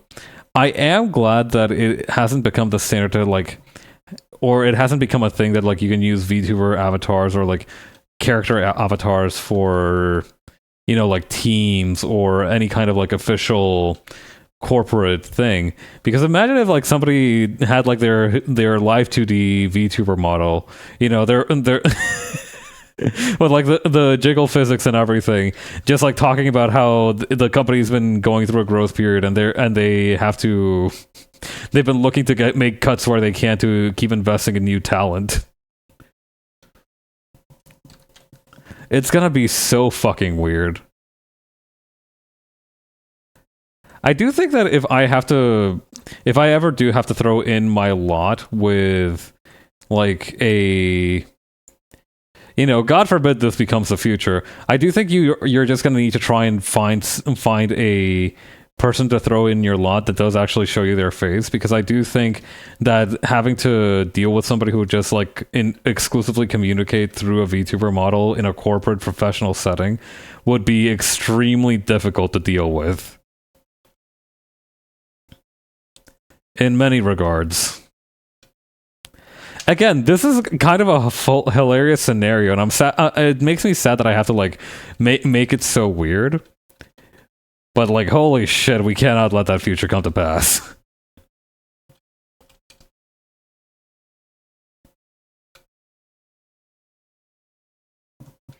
All right, I think we're ready to move on to the color, actually.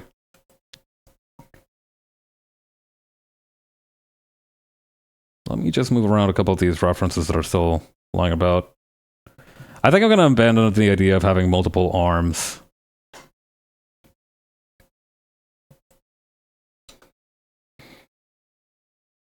It was a good idea back when I had no idea what I was doing, but then hang on, let me check the layer name. Cindy Crawford stepped in and just immediately mogged the entire competition.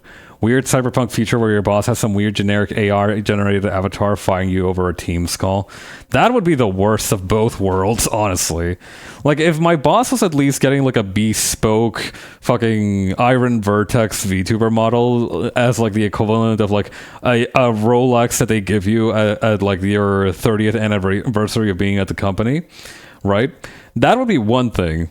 But then, like, if it's just like a shitty AI generated one, that's like supposed to be dressed like friggin' I don't know, the obscure 1980s video game mascot from Ganbare Goemon. That's gonna be I do think that would be the last straw for me.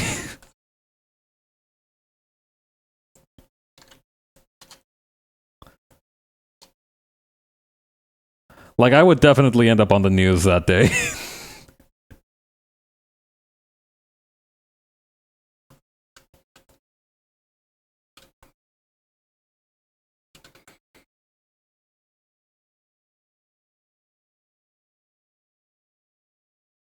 All right, turning off nightlight real quick.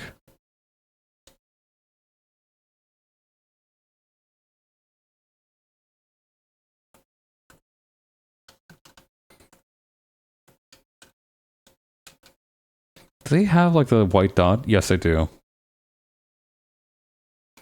My personal strength is having really clean line art, so as much as I would love to try and incorporate the kind of sketchier style from the MV for some of the corners, I do think it'd be a better idea to try and...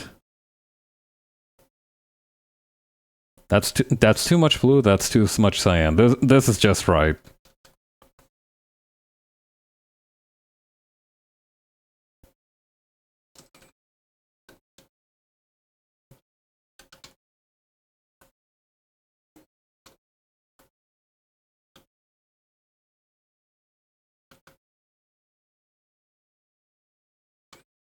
This is another benefit. I don't have to think too much about, like, the different variations of, like, what each color is going to be for what part of the clothing or anything.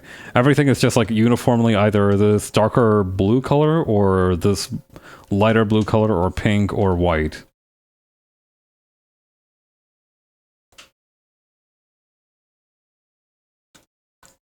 I literally painted white the only part that I'm not supposed to paint white. This is not... We're not off to a strong start here.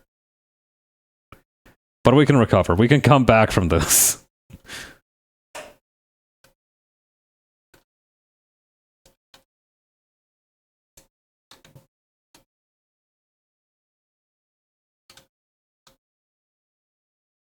Do you hear that? What is... Oh! My two lamps are bumping against each other. There we go. Recently, I bought myself one of those, what would you call it? It's like a dry erase whiteboard surface. So it's basically, imagine like a dry erase whiteboard that you could paste on stuff. That, I got myself some of those. And I used it to make myself a little stuff to do checklist, and it is honestly kind of awesome. I don't know if it's just like the novelty factor of having something like that, but I am feeling very pleased with it.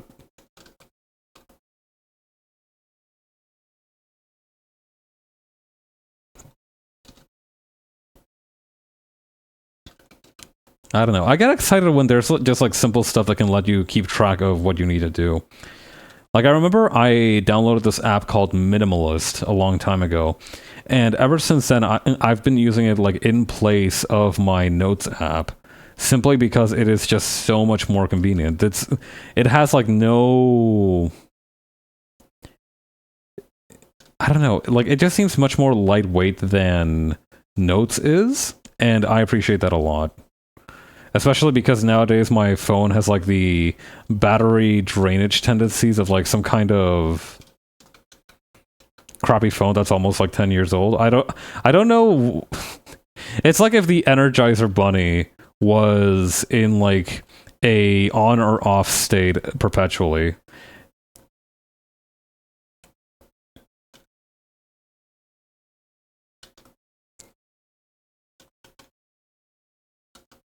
Basically, I could be doing fine with battery life just 1 second, and then the next second it's like my phone is shutting down because it can no longer hold the charge. It's just a tiny bit frustrating.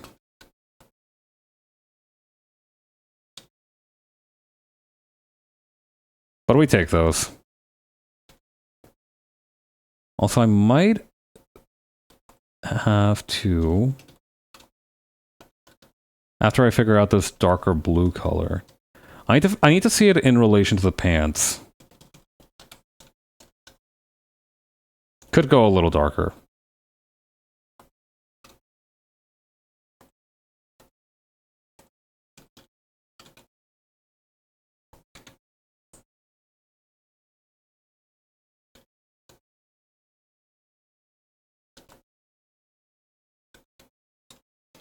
Could go a little bit lighter than that, though.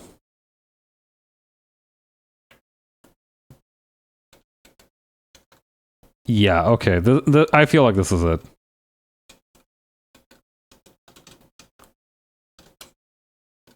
And down here as well.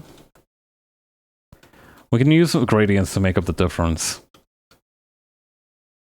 We can also use a little bit of shading in some of these key areas.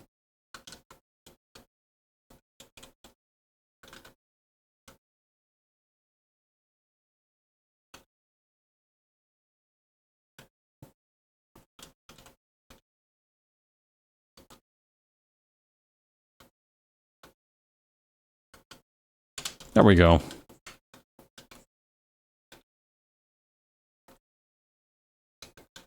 Yeah, this feels right. Just a little bit here and there.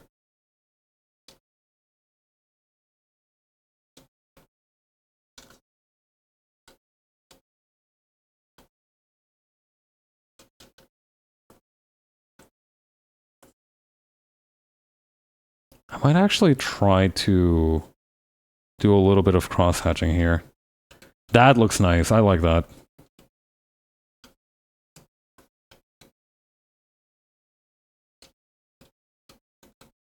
I might also remove this second neck thing here.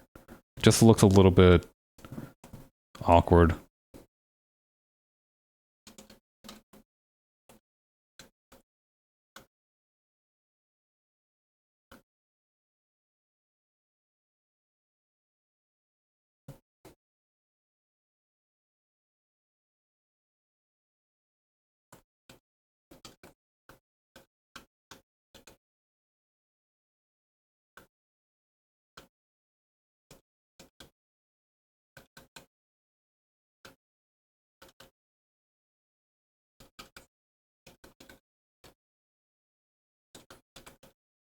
Okay, very nice.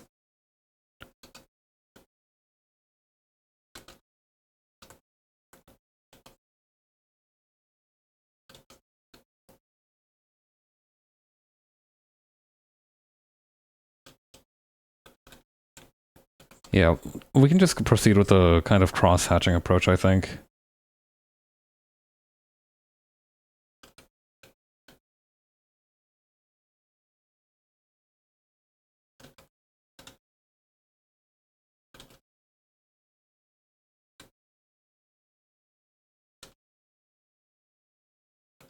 Should I make her neck thinner?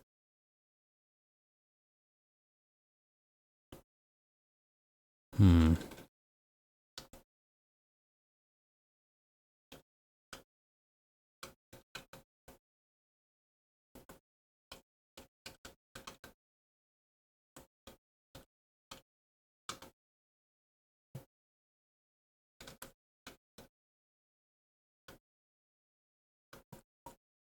It's hard to say. Oh yeah, I think I also messed up the color of the eyes here. He should also be like that. With a nice dash of yellow at the very bottom.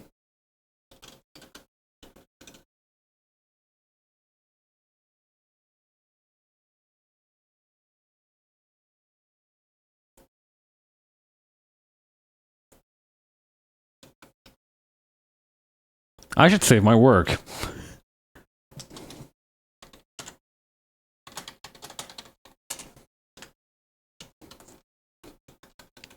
Forget everything else, that's what I gotta be doing right now.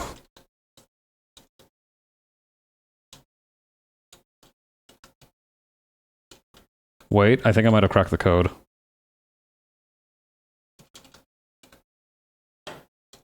There we go, that looks nice and tidy.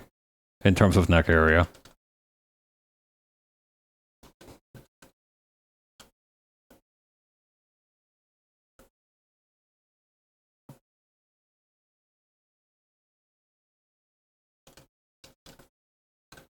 Yes, yes, it's coming together. The lines that I'm making are like 5 pixels thick, but trust me, it makes a difference. Actually, 5 pixels thick, just all around it, does make a difference for a lot of things. About 3 pixels thick, then. Once you get into 3 pixels thick, that's when you start kind of playing with your own sort of relevance, I suppose, would be the best way to put it.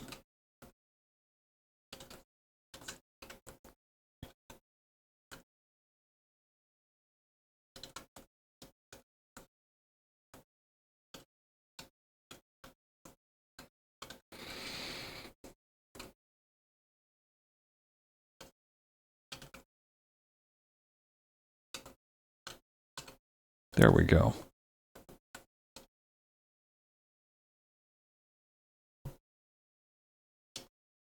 Yes. Yes!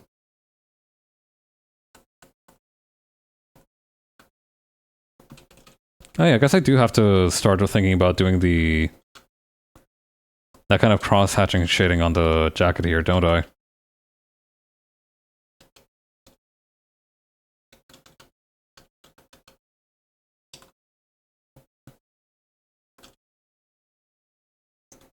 Okay, let's try and do that then, and then we'll move on to the twin tail situation. And I guess also the tie situation.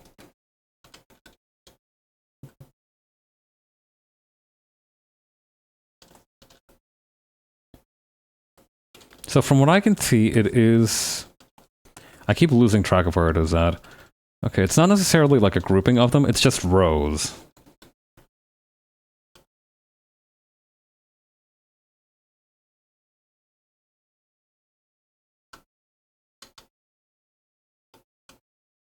Two, three, four. 1, 2, 3, 4.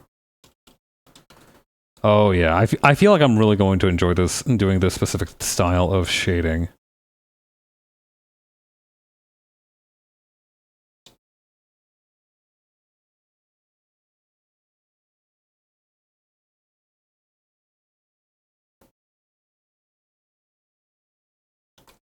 I should probably do this on a separate layer though, just real quick. Let me take a couple steps back before I get too excited. I feel like having this on a separate layer would be advantageous. You know, horizontal or like parallel to the folds here is definitely the way to go, it feels like.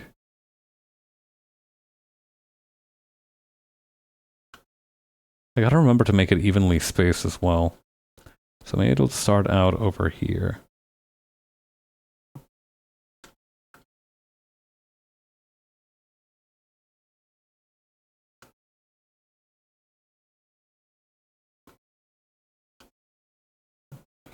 Let me make sure to keep my wrists a little bit more flexible, actually, while I'm doing this. This one definitely feels like it's something that's gonna be tough on the old joints.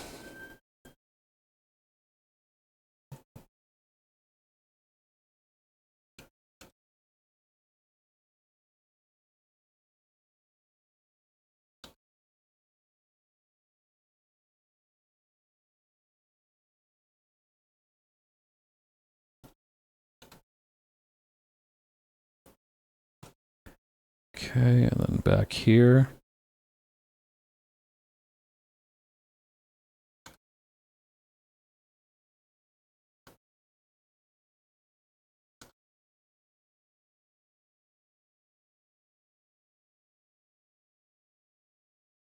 This one could go on longer, though.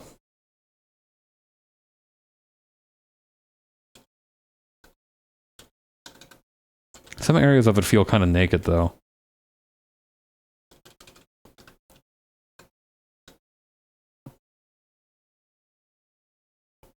This helps. When in doubt, just add more.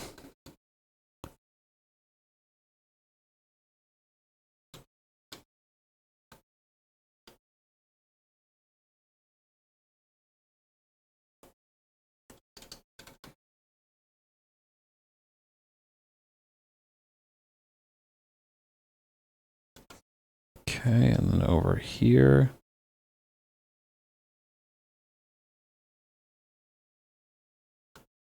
Now, these need to be slightly shorter. That's what I'm feeling. Also, maybe... Hang on, maybe I should use a millipen, actually, for a uniform width. I don't know, how does it look normally? I mean, it's almost uniform. Let's say with the G-pin, then. And actually, what we could also do is we could adjust the line width to keep them a little bit narrower. That would also probably help. I mean, I actually like the thicker look. I'm gonna stay with that. Steady as she goes.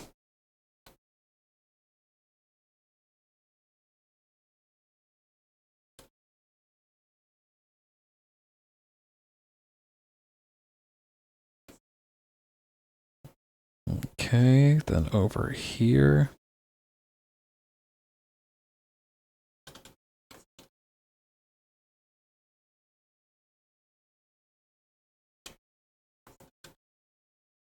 It almost reminds me of, like, Garfield stripes.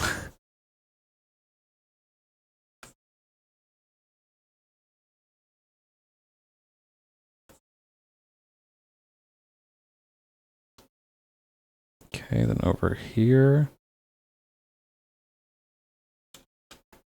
This part here.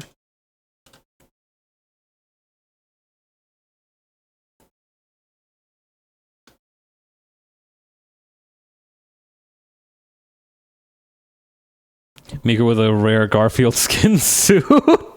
They peeled Garfield. They had to peel 3 Garfields for this one. And those beasts are dangerous. You need a team of at least 5 experienced hunters to take down a single Garfield. It's like Monster Hunter, but like, instead of having a barrel full of explosive material, you have to use a barrel full of lasagna. It's really quite spectacular. I was lucky enough to watch a documentary about Garfield hunting before it was outlawed back in middle school, and like the coordination that those hunters showed was just truly something special. Like, it was towards a despicable end, but sometimes you do just gotta appreciate the craft. God, I remember reading about shark skin suits. There's this texture or material or whatever called shark skin, and I was genuinely disappointed when I found out that it wasn't literal skin for sharks. Like, it's good that it isn't. Don't get me wrong, it's good that it is not literal skin from literal sharks, but I still felt a little bit let down. Like, you're giving this thing such an unethical ass name for no reason. You have no business calling your thing shark skin anything. Yeah, you do get some kind of expectations when it's called that. I wonder if there's some schmuck out there that bought a shark skin suit expecting it to be made of actual shark skin. It's like, dude, I didn't know sharks were made out of like 100% cotton and you could like machine wash them. That's awesome. To be fair, I don't know if you can actually machine wash a sharkskin suit. I don't own one myself, sadly.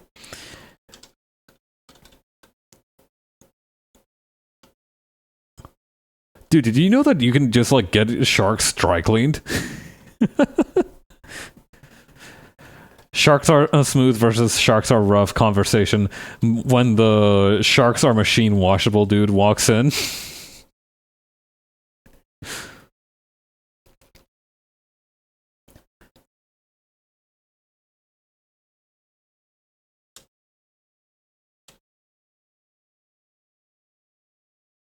That's probably what the case is. Maybe it's called the sharkskin suit because they made it out of those IKEA plushie sharks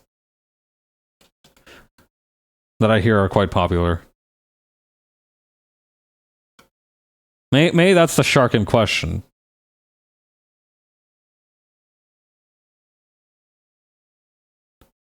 Boop, boop, boop, boop.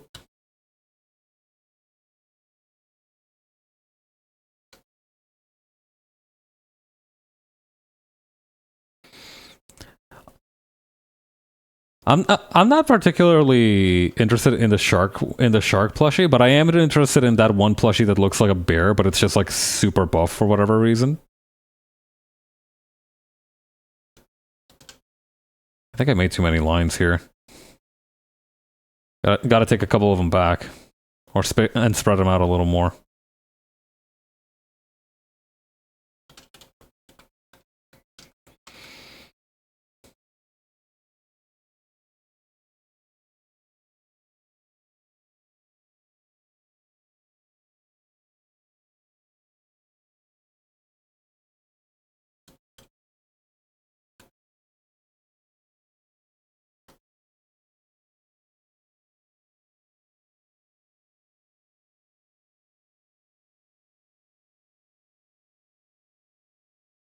Okay, keep going.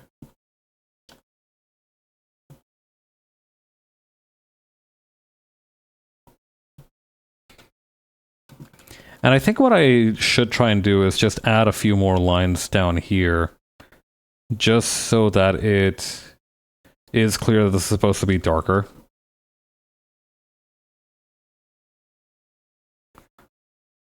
Or in lieu of shading, I should at least try to manage the stroke on these hatches.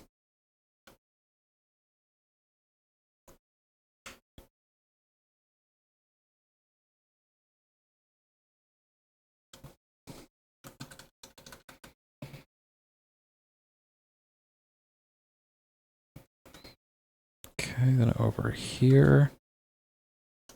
Perfect. But yeah, going back, that reminds me, I wanted to talk a little bit more about those like Japanese patterns that I mentioned earlier.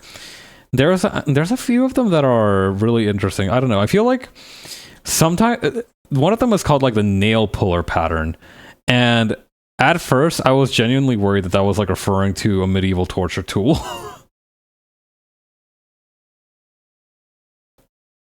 Because, like, I feel like nail puller isn't exactly what you'd call something that's fun and lively.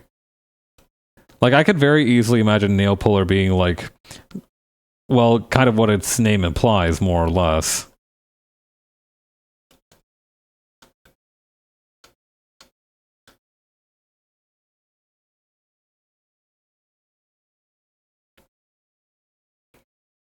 But no, it's just a tool for pulling normal nails. The metal ones.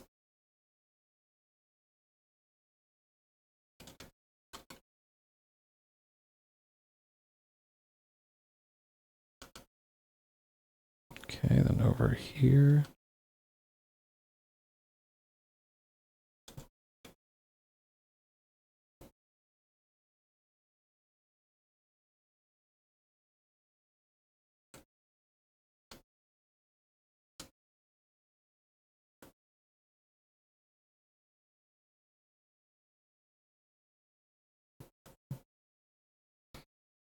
There we go.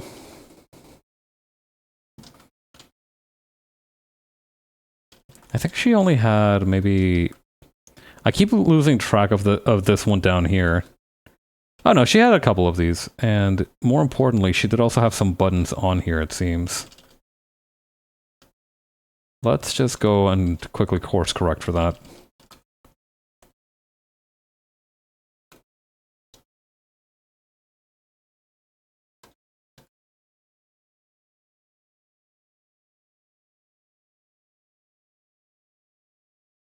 There we go.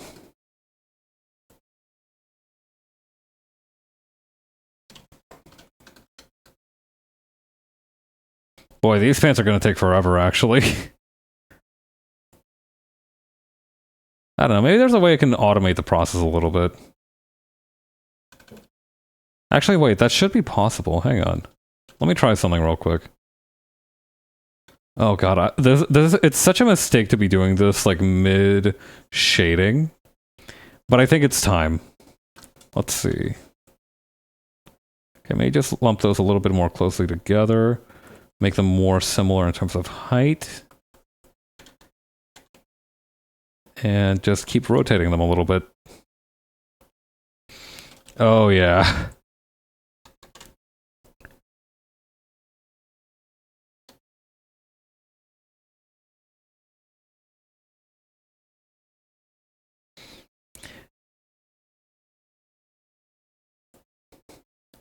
It is big brain time, and we have officially entered Pab's o'clock.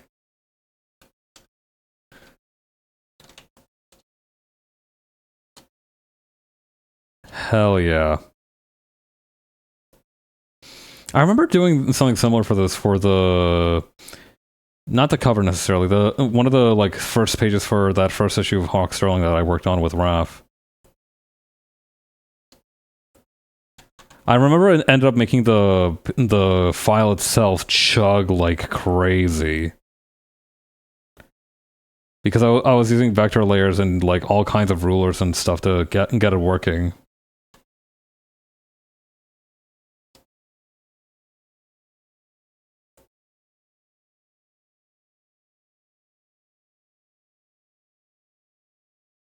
But the important thing is that it did in fact work.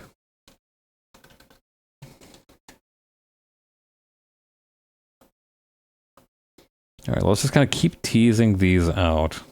Can I start using like free transform? Again, selectable object.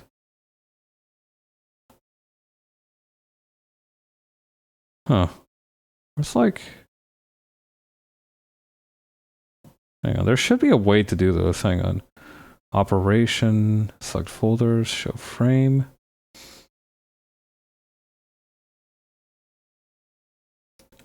Was I not I guess I never realized this, but I guess I'm not able to do like the free transform stuff with vector layers.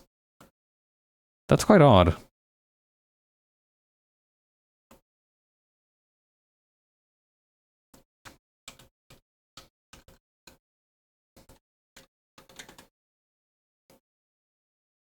It is what it is.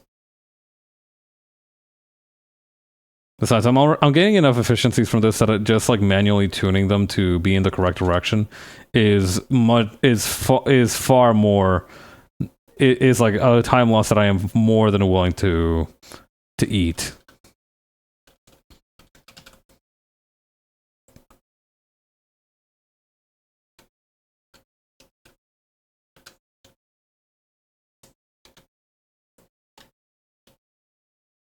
Okay, just grab a few of these.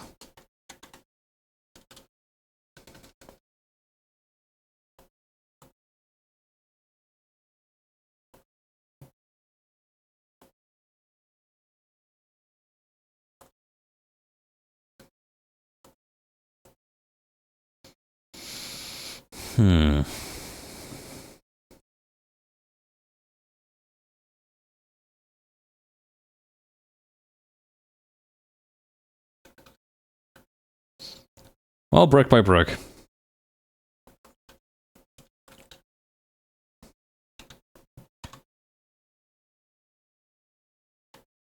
Hang on, let me grab these again real quick because I need them for the next row.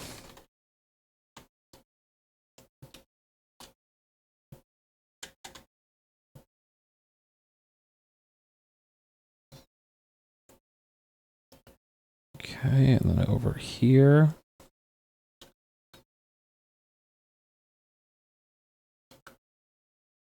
Very nice.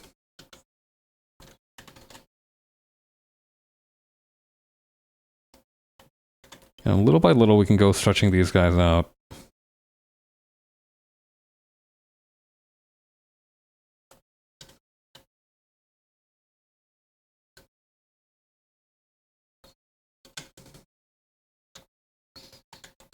Perfect.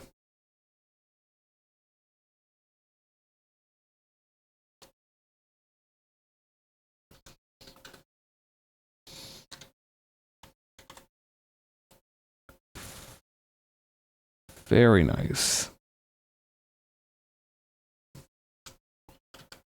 Okay, now we just gotta do the exact same thing, but 100 times for the pants. Easy peasy.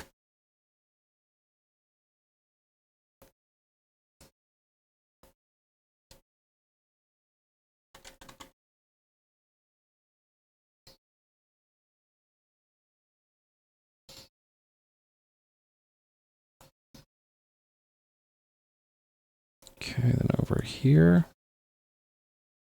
Perfect. We could probably curve these inward a little bit more, and then just grab everything here.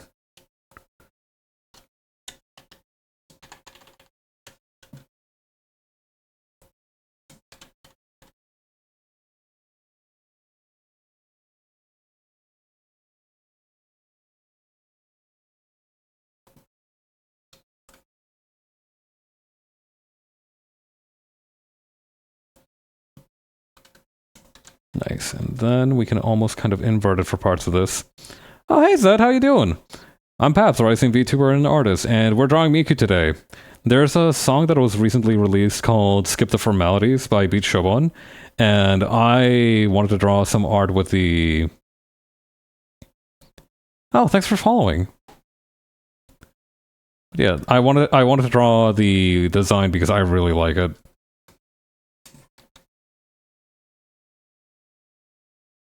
Let me put this row of things somewhere else. But yeah, how was your stream? Let me give you the shout out.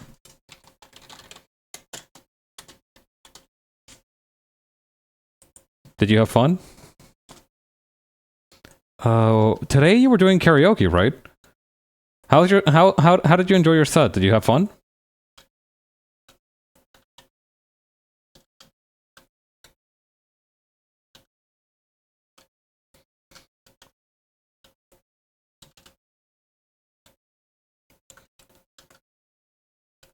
It's just like this, and then let's grab these ones over here. It was fun. Had many hard songs that we managed. Well done. Good work out there.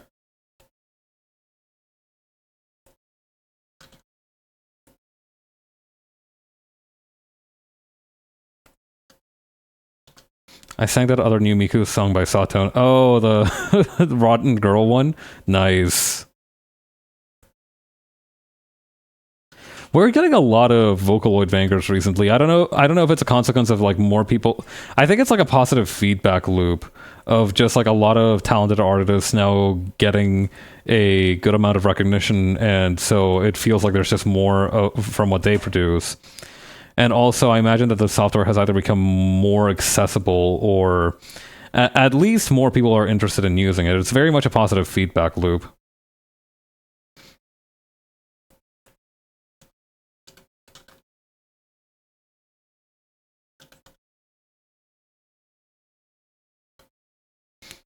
Because before Magical Cure Love Shot, I wasn't really familiar with Sawtone's work. Second golden age of Vocaloid songs. Teto will be in Fortnite. God willing. I need to see that 31-year-old woman hitting the gritty.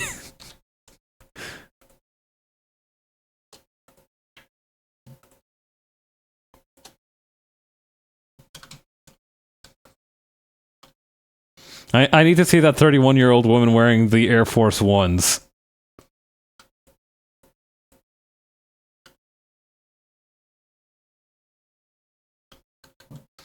I need that grown-ass woman dropping a tilted with me. Getting tilted at the towers with Kasane Teto.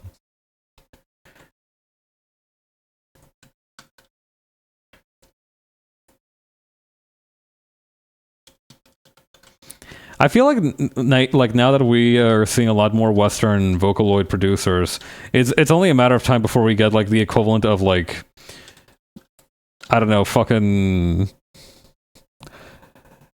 Pinocchio P, but like in English. That's right, bang bang.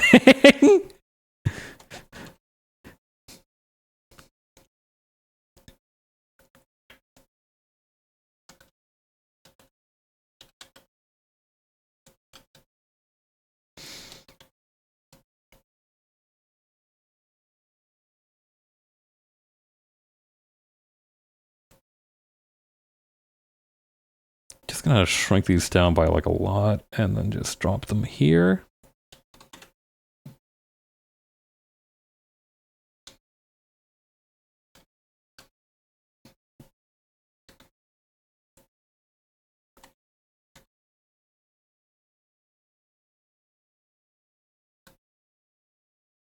Nice.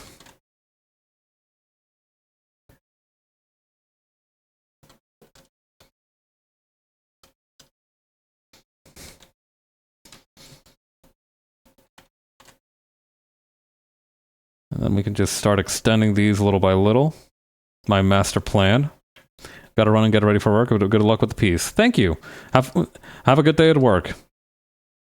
I would say have fun at work, but that's not always realistic. So have a good day at work.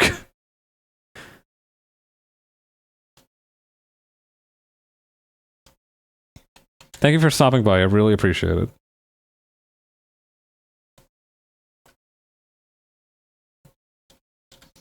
Actually, we can probably just like increase the dark point here.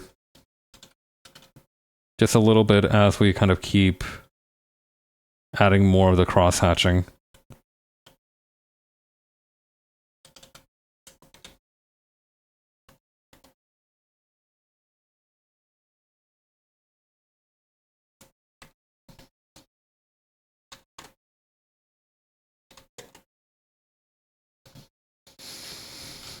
Nice. All right, let's keep it moving.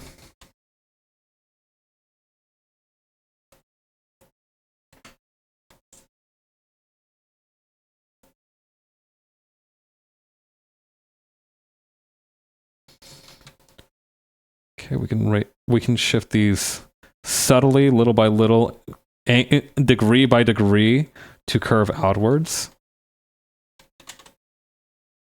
There we go.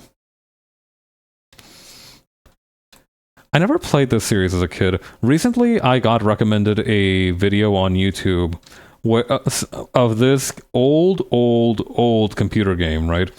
Backyard Sports, or Backyard Baseball was the name of the game. And the video itself was of this dude trying to use sabermetrics to just make sure that to not pick any of the normal like top tier characters in the game and still win the World Series. Very interesting video. I'm not very familiar with the rules of baseball. They confuse me to an extent. I'm sure they're easy enough to follow. Like I understand like three strikes you're out at least, right? I don't know. It was very interesting, and I hadn't heard of the plot of Moneyball before that video either. I assumed that it was kind of like in the same vein of Big Lebowski for whatever reason, which I feel is like definitely an erroneous assumption. I feel like those are two very different movies. I don't know, unless the Big Lebowski was also based in real life.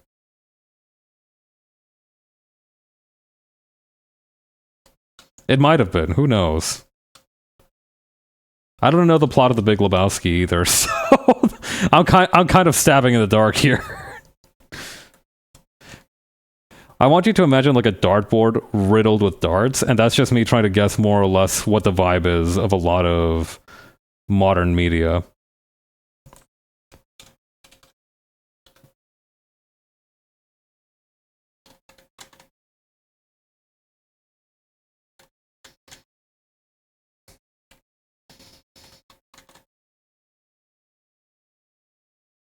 I can more or less guesstimate the entire 5-season plotline of 8-season, whatever season-long plotline of Breaking Bad, merely using Tumblr GIFs. As was the way back in the days of yore. You know, whoever you followed would share a GIF set of like their most recent obsession, and you would like nod your head wisely and try to like construct the entire plotline based on the GIF set, you know, in your mind palace. And you know, most of the time it even worked. Because, you know, GIFs are kind of a narrative vehicle in themselves. You know, it's just a very small snippet of cinematography, but what is selected to be presented, you know, if you're like working at the highest level, is very much communicating a story. It is very much communicating a narrative.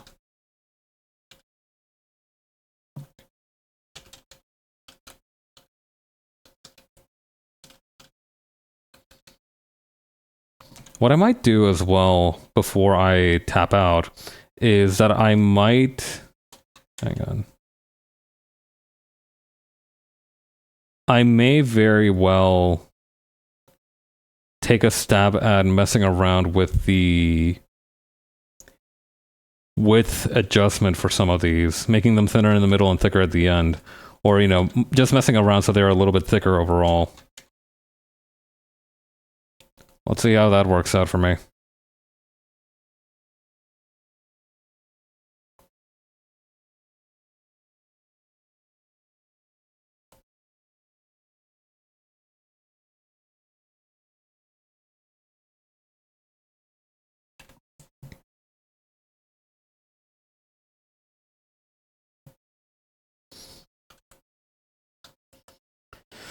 Whew. All right. Making good progress.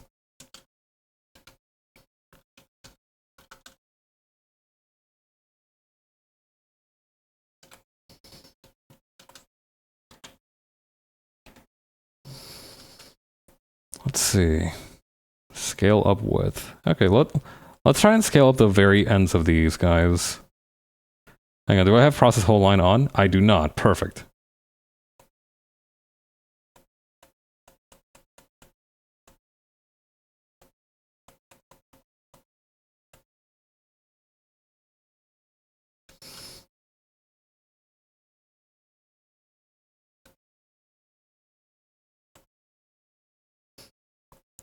Nice. Okay, this is actually a great idea because then we can also use this in areas where there would be more shadow.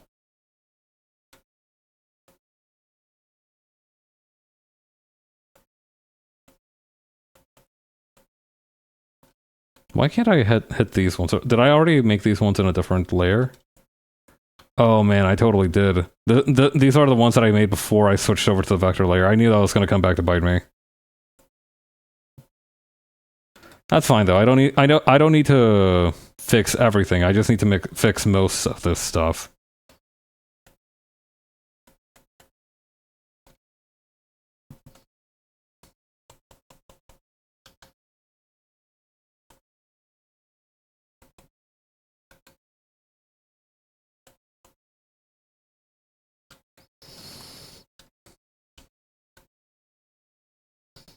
Okay, and then we can go back to one of the raster layers and just add more shadows here and there.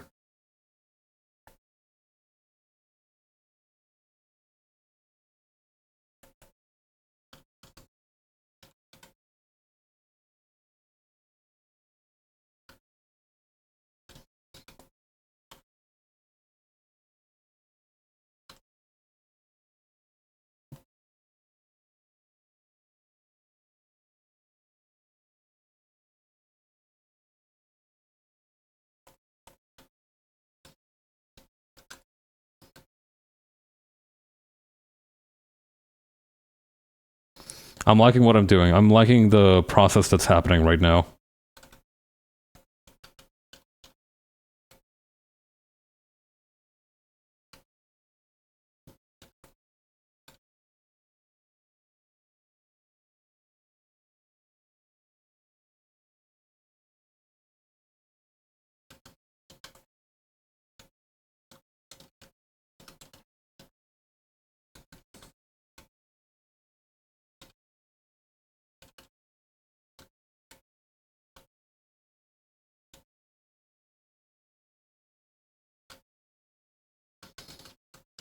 Okay. Couple other things to take care of. First of all, I want to change the tone of the hair bits. Not the hair bits, the hair clips. Pardon me.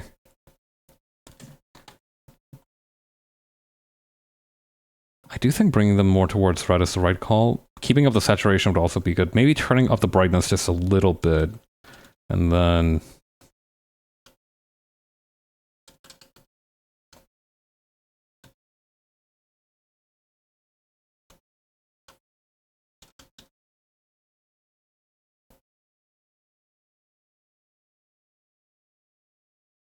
Okay.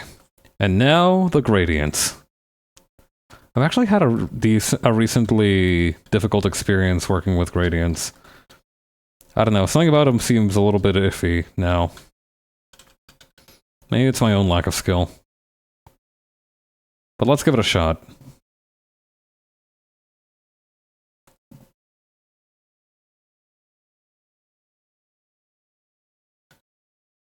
That's looking pretty good, honestly. Hang on. I might have it after all.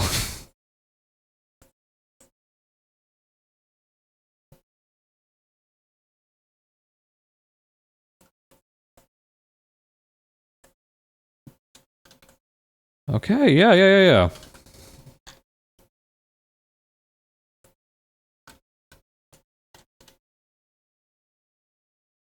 Still got it.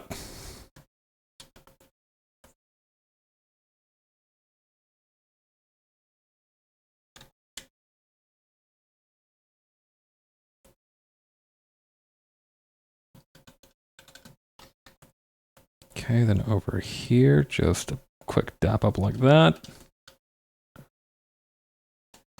And maybe we turn it more towards this sort of blue, lower the saturation, increase the brightness by a lot. I'm rocking with that, honestly.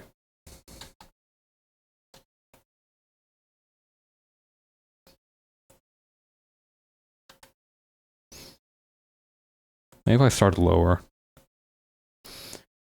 Okay, yeah, it looks like that issue that I run into only occurs... Maybe the colors aren't well proportioned. I don't know. There's all kinds of reasons why it might happen. But I'm glad it didn't this time.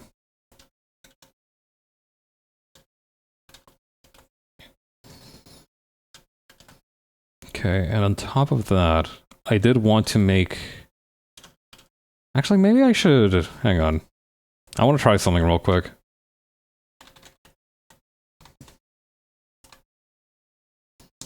Merge these two layers.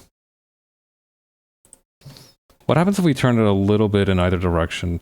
Oh, okay, that is much, much more accurate. Also, I might go a little bit easier on the width of some of these stripes down here. I think the better decision would probably be to, like I said, emphasize... Or actually, hang on. Huh. Interesting. I'm not sure I love it, but it's definitely more cheerful than doing that, but at the same time, it feels like it doesn't quite work. Maybe let's find other opportunities to use it.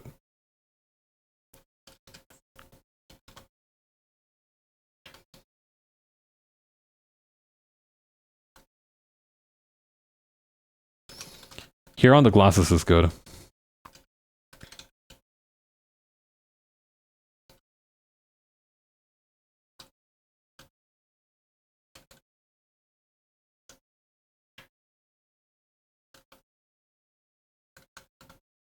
Maybe a little bit more though, hang on.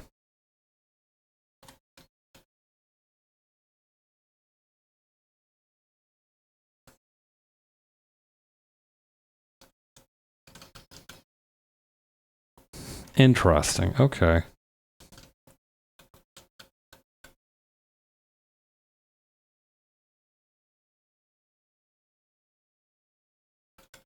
Let's see where else we can use it.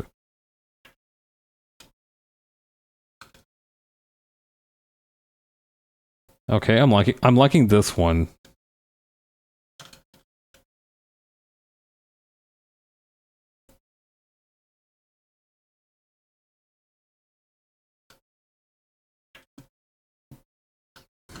I can't use it too irresponsibly though. Or can I? Maybe if I bump it up a little bit.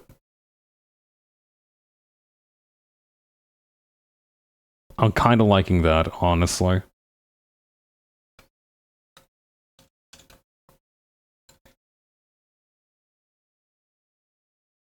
Here on the high clips would also be really good.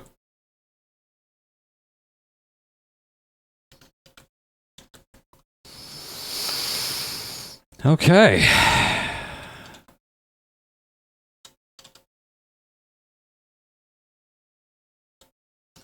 I feel like there's still something more we can do with the color of the lines.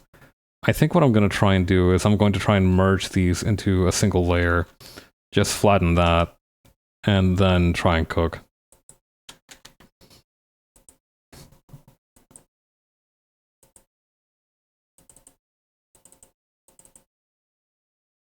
Yeah, like this.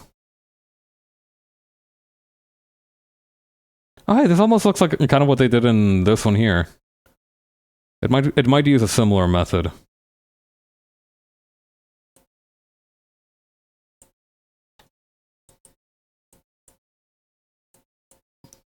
Ooh, I'm kind of liking this one.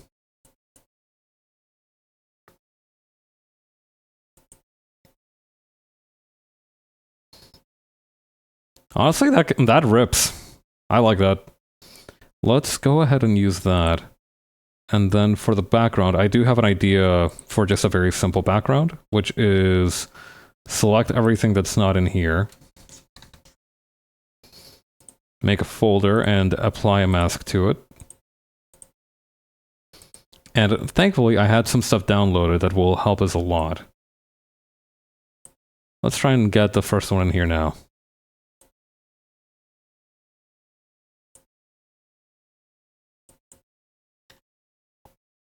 Now, where is the camera angle setting on this?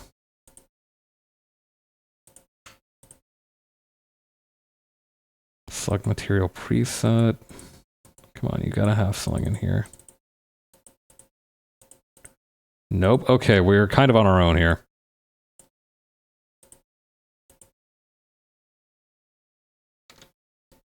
What I might do is I might just... Hang on. Tool here. Here we go. Nice. Okay, now we can play a little bit more with the perspective on this.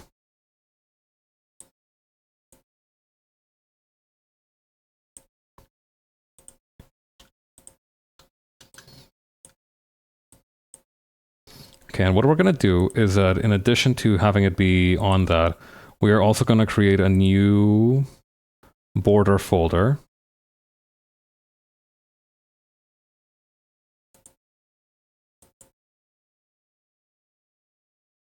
Put it down here. Put this in it. And then just shrink this down.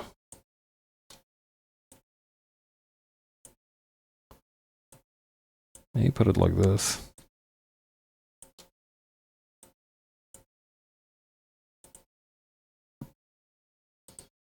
Okay, we're going to rasterize this one. And then we are going to do maybe binarization.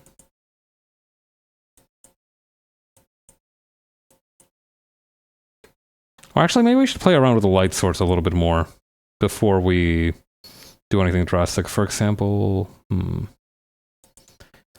let's just play around with the light source.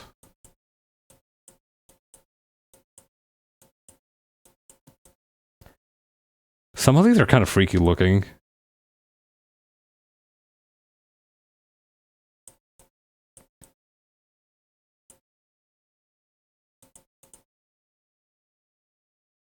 Now, what the heck? Let's just rasterize it and try to figure it out from there.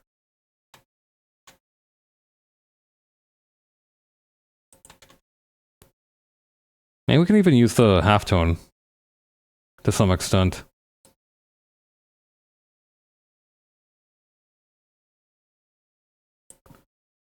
Edit, convert brightness to opacity.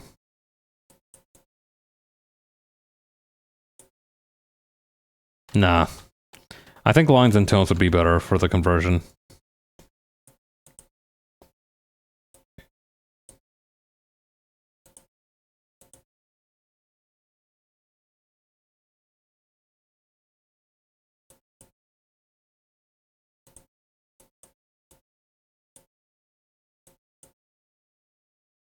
Okay, maybe mess around with the line width a little bit more, too.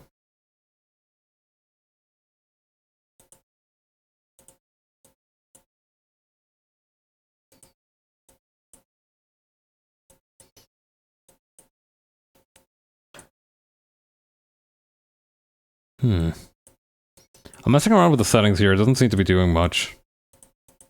What about line curvature? Yeah, we can probably add that a little bit more.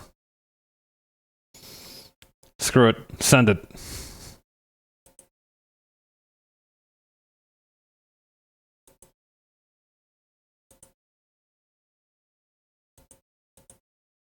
Wait, did it convert into vector lines? Shoot, I don't think it converted into vector lines.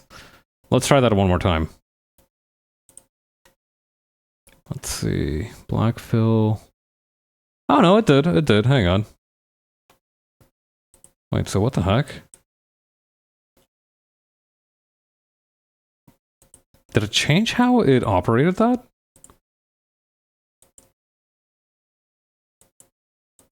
That's so odd.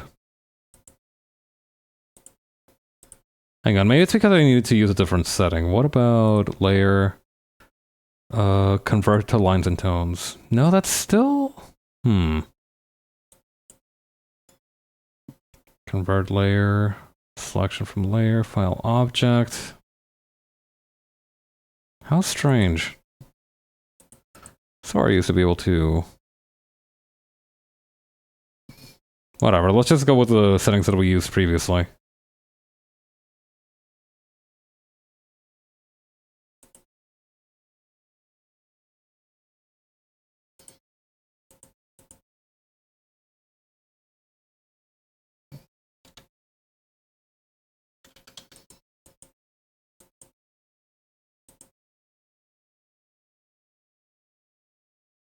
And maybe we can add some stroke to it.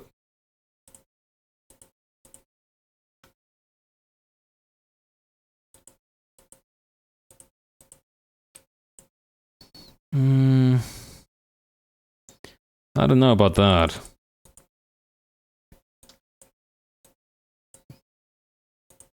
Now we need to just have a little bit more faith.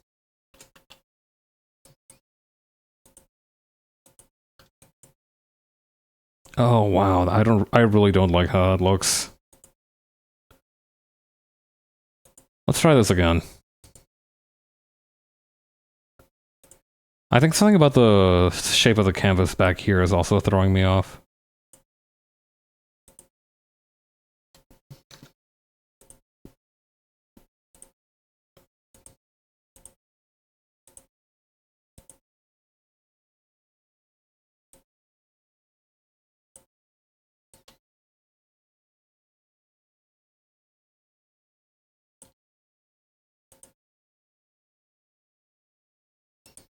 Maybe we can lower the opacity of this.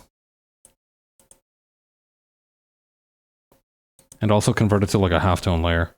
I don't know, I feel like halftone would be very powerful here.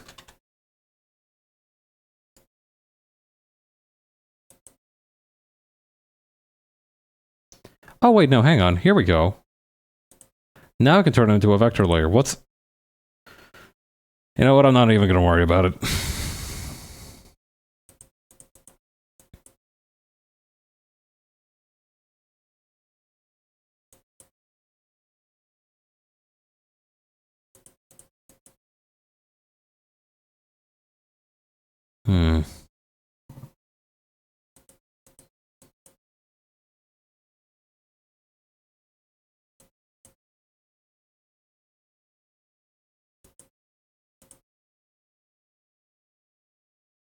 The toughest part about using those features is that it's very difficult sometimes to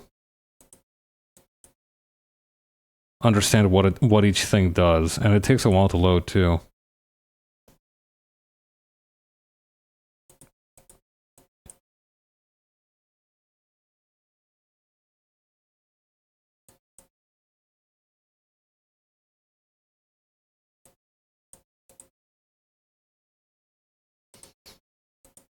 To be fair, it is fairly advanced technology, though. You are basically running like a 3D program inside of CSV, which is kind of a miracle.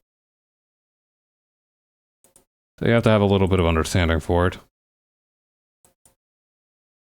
Or patience, I guess, would be a better term.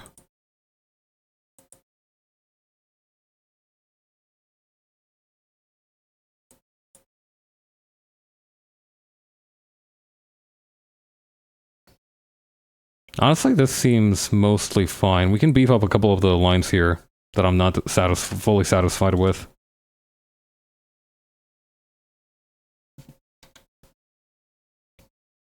Furthermore, we can just... we switch it to color, we can turn the entire layer into a smoother shape.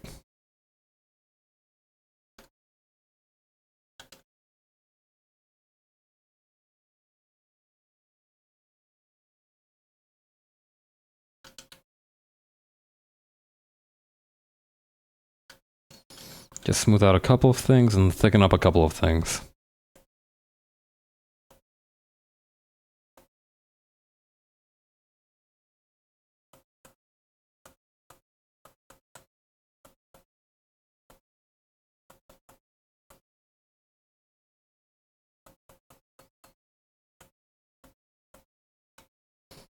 Okay, scale down the width over here. Just for a couple of things. And after that, we should be good to go.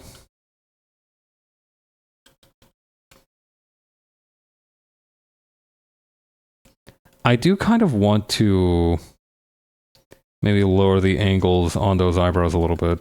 Could I, like... without harming the greater picture? I mean...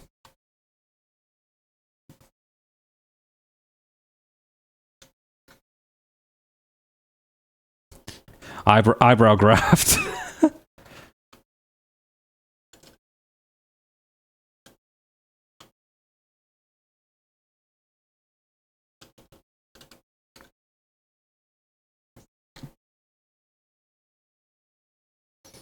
I need to make the eyebrows more even now as well, so it doesn't... It like, this expression is very rich, but it's not what I'm looking for.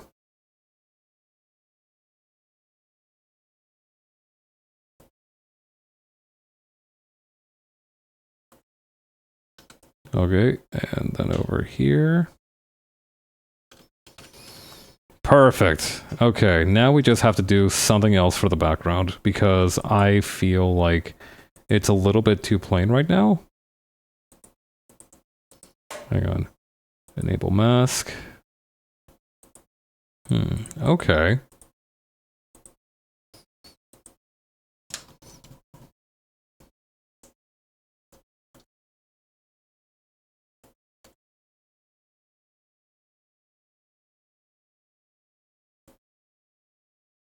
I mean, this itself just kind of helps a lot, it feels like.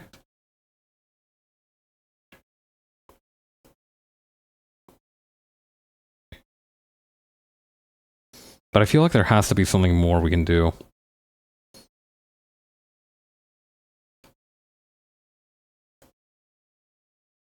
Maybe it's the color of the outline itself that's wrong.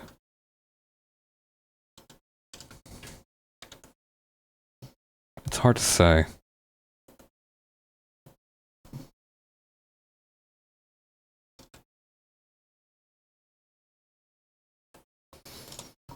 Hang on, maybe I can go down here, merge these layers.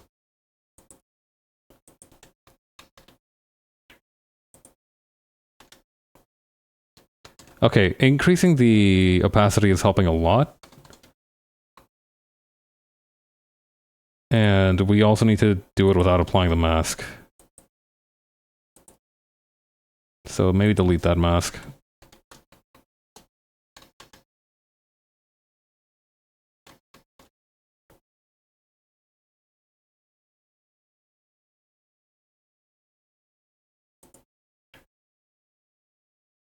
This is a very funky look for it, but I'm not sure what it's doing.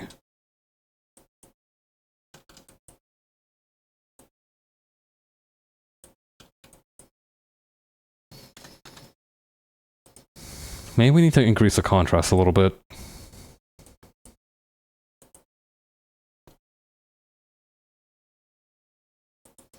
I'm just trying to throw stuff at the wall here.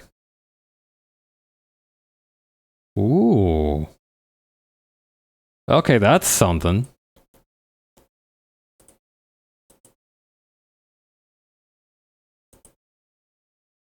Maybe we can increase the contrast for her a little bit too.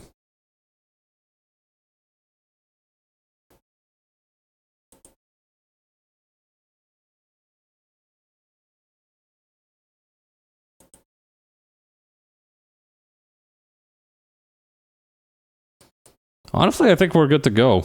I don't see how much more we can push this one. I think it's kind of reached its point of no return. Although maybe if I just kind of stop manipulating it. Stop manipulating it. You gotta let it go. You gotta let it go. Cite it and let's end for today.